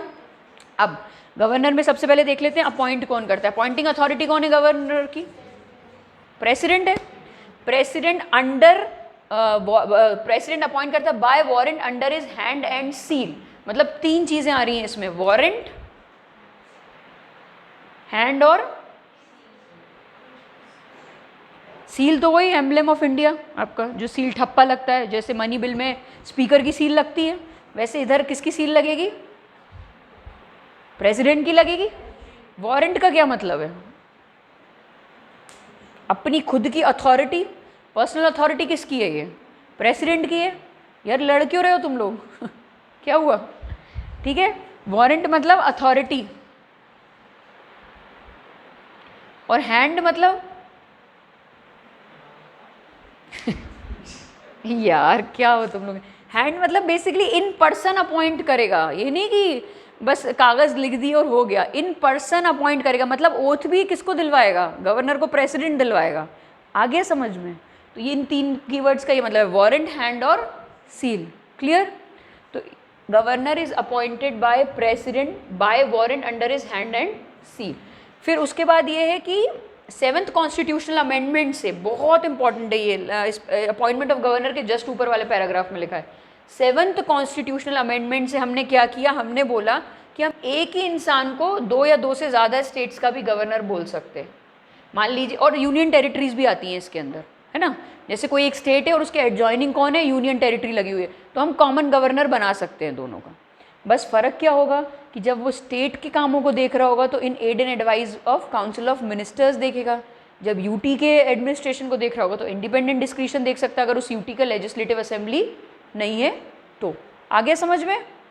क्लियर है कि नहीं है? क्या ढूंढ रहे हो तुम लोग किताब में? क्या नहीं मिल रहा है? आगे समझ में? ठीक है, चलो। तो इंडिया में ना डायरेक्टली इलेक्ट होता है ना इनडायरेक्टली इलेक्ट होता है, क्योंकि इलेक्ट होता ही नहीं है गवर्नर, अपॉइंट किया जाता है बाय प्रेसिडेंट।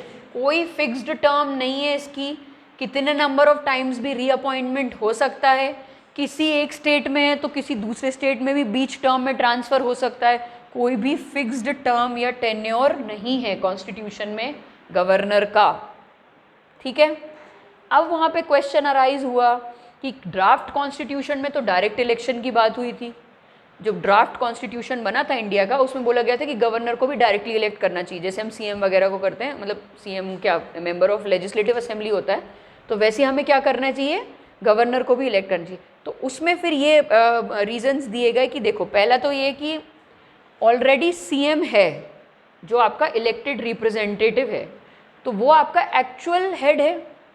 ये क्या है? ये सिर्फ नॉमिनल हेड है, डिज्योर हेड है ये सिर्फ। तो इसके लिए इतना पैसा वेस्ट करना, फिर से डायरेक्ट इलेक्शंस कराना, टाइम इतना वेस्ट करना यूजलेस है, क्योंकि हमारे पास वो रिप्रेजेंटेटिव ऑलरेडी है, सीएम और काउंसिल ऑफ मिनिस्टर्स, जो पॉपुलर वोट से आए हैं, ठीक है? तो गवर्नर को सेम वो चीज़ कराना बेवकूफ़ी है।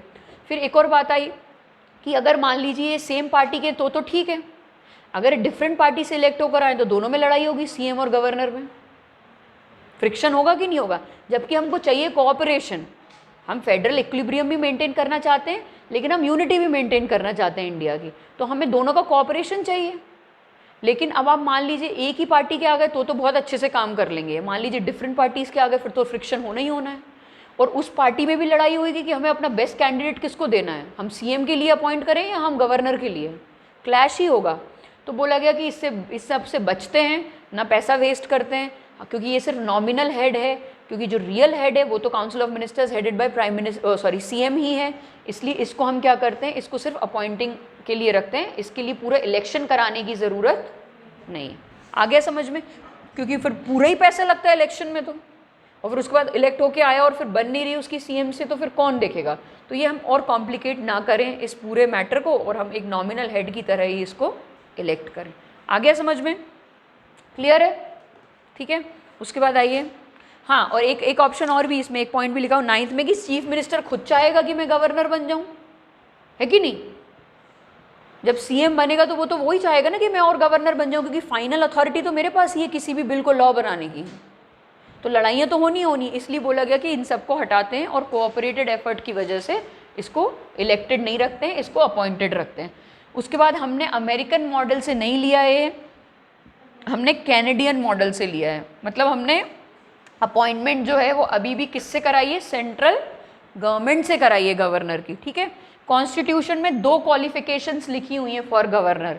पहली लिखी गई है that he should be a citizen of India and he should have completed the age of 35। तो ये सिर्फ 2 ही क्वालिफिकेशंस हैं जो कॉन्स्टिट्यूशन में लिखी हुई हैं। ठीक है, इसके साथ साथ कन्वेंशंस के हिसाब से 2 और चीज़ें हमने ऐड कर दी। पहली ये कि जो बंदा गवर्नर अपॉइंट हो रहा है वो आउटसाइडर होना चाहिए, मतलब वो उस पर्टिकुलर स्टेट से बिलोंग नहीं करना चाहिए, ताकि वो लोकल पॉलिटिक्स और झमेले से दूर रहे, वो एक नॉर्मल और एक न्यूट्रल इंसान की तरह डिसीजंस ले पाए। क्लियर? क्योंकि अगर वो उसी स्टेट का होगा तो बायस्ड हो सकती है उसकी ओपिनियन, है ना, किसी एक को प्रायोरिटी दे सकता है, किसी दूसरी पार्टी को प्रायोरिटी ना दे। ठीक है, तो बोला जाता है इसलिए दूसरे बंदे को लाओ जो सिर्फ नॉमिनल एग्जीक्यूटिव का काम करे, न्यूट्रलिटी के साथ, लोकल पॉलिटिक्स में ना घुसे। दूसरा कन्वेंशन जो है कि जब भी आपको गवर्नर अपॉइंट करना है आपको सीएम की कंसल्टेशन ज़रूर लेनी चाहिए। क्यों? क्योंकि दोनों कोऑपरेटेड एफर्ट से काम करें, दोनों में फ्रिक्शन ना हो, ऐसा कोई कैंडिडेट ना आ जाए जो दूसरे को स्टैंड ही नहीं कर पा रहा है, जो ऐसा होता नहीं है, बहुत रेयर केसेस में होता है कि इतनी लड़ाई हो जाए कि स्टेट ही ना चला पाएँ, लेकिन फिर भी कंसल्टेशन ज़रूरी है। तो ये कन्वेंशंस हैं, ये कॉन्स्टिट्यूशन में नहीं लिखे हैं। ठीक है ना, कॉन्स्टिट्यूशन में सिर्फ 2 ही क्वालिफिकेशंस लिखी हैं, और वो कौन कौन सी हैं, एज की और सिटीजनशिप की।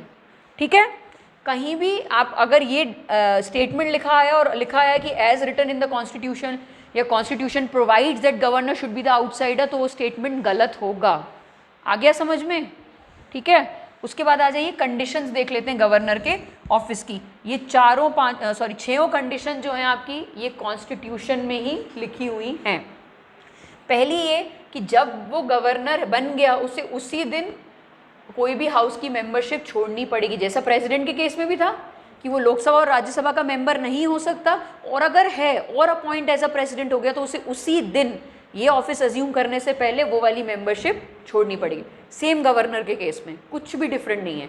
मान लीजिए लेजिस्लेटिव असेंबली का मेंबर था या लेजिस्लेटिव काउंसिल का मेंबर था, तो उसे वहीं पे क्या करना पड़ेगा, छोड़ना पड़ेगा उस हाउस को। क्लियर?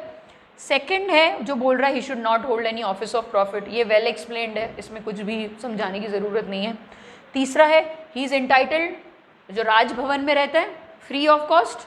ठीक है, उसके बाद आता है आपका he is entitled to such emoluments, allowances and privileges, जो कौन डिटरमाइन करेगा, पार्लियामेंट डिटरमाइन करेगा। ये याद रखना है, यहाँ पे स्टेट लेजिस्लेचर नहीं कर रहा है, कौन कर रहा है, पार्लियामेंट कर रहा है। When the same person is appointed for the governor for 2 or more states, तो उसकी सैलरी अलाउंसेस जो हैं वो दोनों स्टेट्स शेयर करेंगे। मान लीजिए 2 स्टेट्स का अगर गवर्नर कॉमन है तो कोई एक स्टेट जो है वो ही नहीं देगा उसको सैलरी, दोनों स्टेट्स मिलके देंगे। अब किस रेशो में देंगे, किस हिसाब से देंगे, वो कौन डिटरमाइन करेगा, प्रेसिडेंट, पार्लियामेंट नहीं, प्रेसिडेंट डिटरमाइन। वो रेशो जो है वो कौन डिटरमाइन करेगा, प्रेसिडेंट। तो एमोल्यूमेंट्स, अलाउंसेस, सैलरीज तो डिटरमाइन पार्लियामेंट कर रहा है, लेकिन वो रेशो जिसमें शेयर होगा वो कौन डिसाइड करेगा, प्रेसिडेंट करेगा। आ गया समझ में? क्यों करेगा प्रेसिडेंट? थोड़ा सोचो। मान लीजिए एक बड़ा स्टेट है, एक छोटा स्टेट है, ठीक है। अब बड़े स्टेट को तो फ़ायदा होगा ही होगा ना फिर, क्यों? क्योंकि उसके मेंबर्स ज़्यादा हैं लेजिस्लेटिव असेंबली और आपके लोकसभा में, है कि नहीं? तो जब पार्लियामेंट से लॉ बन के आ रहा है तो हो सकता है ना कि उस बड़े स्टेट को फ़ायदा हो जाए और छोटे स्टेट को कम फ़ायदा हो, क्योंकि उसकी कम रिप्रेजेंटेशन है। पॉपुलेशन के बेसिस पे की है ना हमने रिप्रेजेंटेशन, लोकसभा में भी कॉन्स्टिट्यूएंसीज में ही डिवाइड किया हुआ है ना। तो हो सकता है ऐसा कि पॉपुलेशन के बेसिस पे बड़े स्टेट को ज़्यादा फ़ायदा हो जाए, छोटे स्टेट को कम फ़ायदा हो। तो उस केस में बोला गया कि ये जो डिवाइडिंग रेशो है वो कौन डिसाइड करेगा? प्रेसिडेंट डिसाइड करेगा, क्योंकि ऐसा माना जाता है कि प्रेसिडेंट जो है वो इक्वली रिप्रेजेंट करता है सारे स्टेट्स को, किसी एक स्टेट पे उसका फेवर नहीं होता है। क्लियर? ऐसे याद रखो चीज़ों को। जहाँ पे कन्फ्यूजन है वहाँ पे अपनी रीजनिंग निकाल लो। ये तो खैर सही रीजनिंग है जो मैंने बताई है, लेकिन अगर आपको कोई चीज़ समझ नहीं आ रही है तो वहाँ पे याद रखने का तरीका क्या करो? अपनी रीजनिंग बना लो वहाँ पे, ठीक है। छठवीं चीज़ बोल रहा है, his emoluments and allowances can not be diminished during his term of office. बीच टर्म में आप उसकी सैलरी अलाउंसेस को क्या नहीं कर सकते? कम नहीं कर सकते। ये स्टेटमेंट ऐसा का ऐसा ही लिखा आया था यूपीएससी में, और इसमें भी बच्चों ने गलती कर दी थी कि ये क्या बोल क्या रहा है ये स्टेटमेंट कि can not be diminished during the term of office, ठीक है। ये हर जगह लिखा मिलेगा आपको ये स्टेटमेंट, और तो ये ध्यान रखना इन चीज़ों का, ठीक है ना। चलो, हाँ, अब इसकी भी कुछ प्रिविलेजेस और इम्यूनिटीज़ होती हैं। हमने प्रेसिडेंट और गवर्नर दोनों की पढ़ी हुई थी जब हमने प्रेसिडेंट की इम्यूनिटीज़ पढ़ी हुई थी। हमने क्या बोला गया था कि during the term of office अगर उसने अपनी पर्सनल एक्ट में भी कोई क्राइम किया है तो उसको उस during the term of office arrest नहीं किया जा सकता, इम्प्रिजनमेंट नहीं की जा सकती, क्योंकि ये उस पद की गरिमा है, उस बंदे की गरिमा नहीं है। तो जैसे आप वो पद छोड़ोगे, जैसे आप वो पोस्ट छोड़ोगे, नेक्स्ट दिन आ सकती है पुलिस आपके पास, लेकिन उस दौरान अगर आपने कोई क्राइम किया, भले ही वो अपनी पर्सनल कैपेसिटी में क्यों ना किया हो, आपको अरेस्ट नहीं किया जा सकता। लेकिन अगर मान लीजिए बहुत ही हिडियस क्राइम किया है आपने, तो उस केस में फिर वो वायलेशन ऑफ द कॉन्स्टिट्यूशन के अंदर आ जाता है। हमने पढ़ा था ना कि प्रेसिडेंट के केस में वो वायलेशन ऑफ द कॉन्स्टिट्यूशन के अंदर आ जाएगा और उससे क्या हो सकता है? इम्पीचमेंट हो सकता है उसका, ठीक है। उसके बाद सिविल प्रोसीडिंग्स में भी हमने पढ़ा था कि आपको 2 महीने का नोटिस देना पड़ेगा। अगर आपने कोई सिविल गलत काम किया है तो उसके लिए आपको क्या है? 2 महीने का आपको क्या देना पड़ेगा? नोटिस देना पड़ेगा, ठीक है। उसके बाद आ जाइए, इसकी ओथ देख लेते हैं एक बार। Faithfully execute the office, preserve, protect and defend the constitution and the law. याद आ रहा है? मैंने कहा था सिर्फ प्रेसिडेंट और गवर्नर की ओथ में ही डिफेंड द कॉन्स्टिट्यूशन मिलेगा आपको, और कहीं नहीं मिलेगा, ठीक है। हमेशा आपको ये मिलेगा to uphold the sovereignty and integrity, to uphold the basic ideals of the constitution, लेकिन कहीं भी डिफेंड द कॉन्स्टिट्यूशन नहीं मिलेगा। वो आपको सिर्फ प्रेसिडेंट और गवर्नर की ओथ में ही मिलेगा, ठीक है। और मान लीजिए अगर गवर्नर का ऑफिस वेकेंट है तो उस केस में chief justice of the concern state high court assume कर सकता है, और अगर वो भी एब्सेंट है तो उस केस में कौन कर सकता है? सीनियर मोस्ट जज ऑफ द हाई कोर्ट। आ गया समझ में? चलो, अभी हम कल स्टार्ट करेंगे टर्म ऑफ गवर्नर्स ऑफिस, ठीक है। टर्म फिक्स्ड नहीं है गवर्नर की, प्रेसिडेंट के प्लेजर पे होती है, जब चाहे जब प्रेसिडेंट निकाल सकता है, अपॉइंट कर सकता है या ट्रांसफर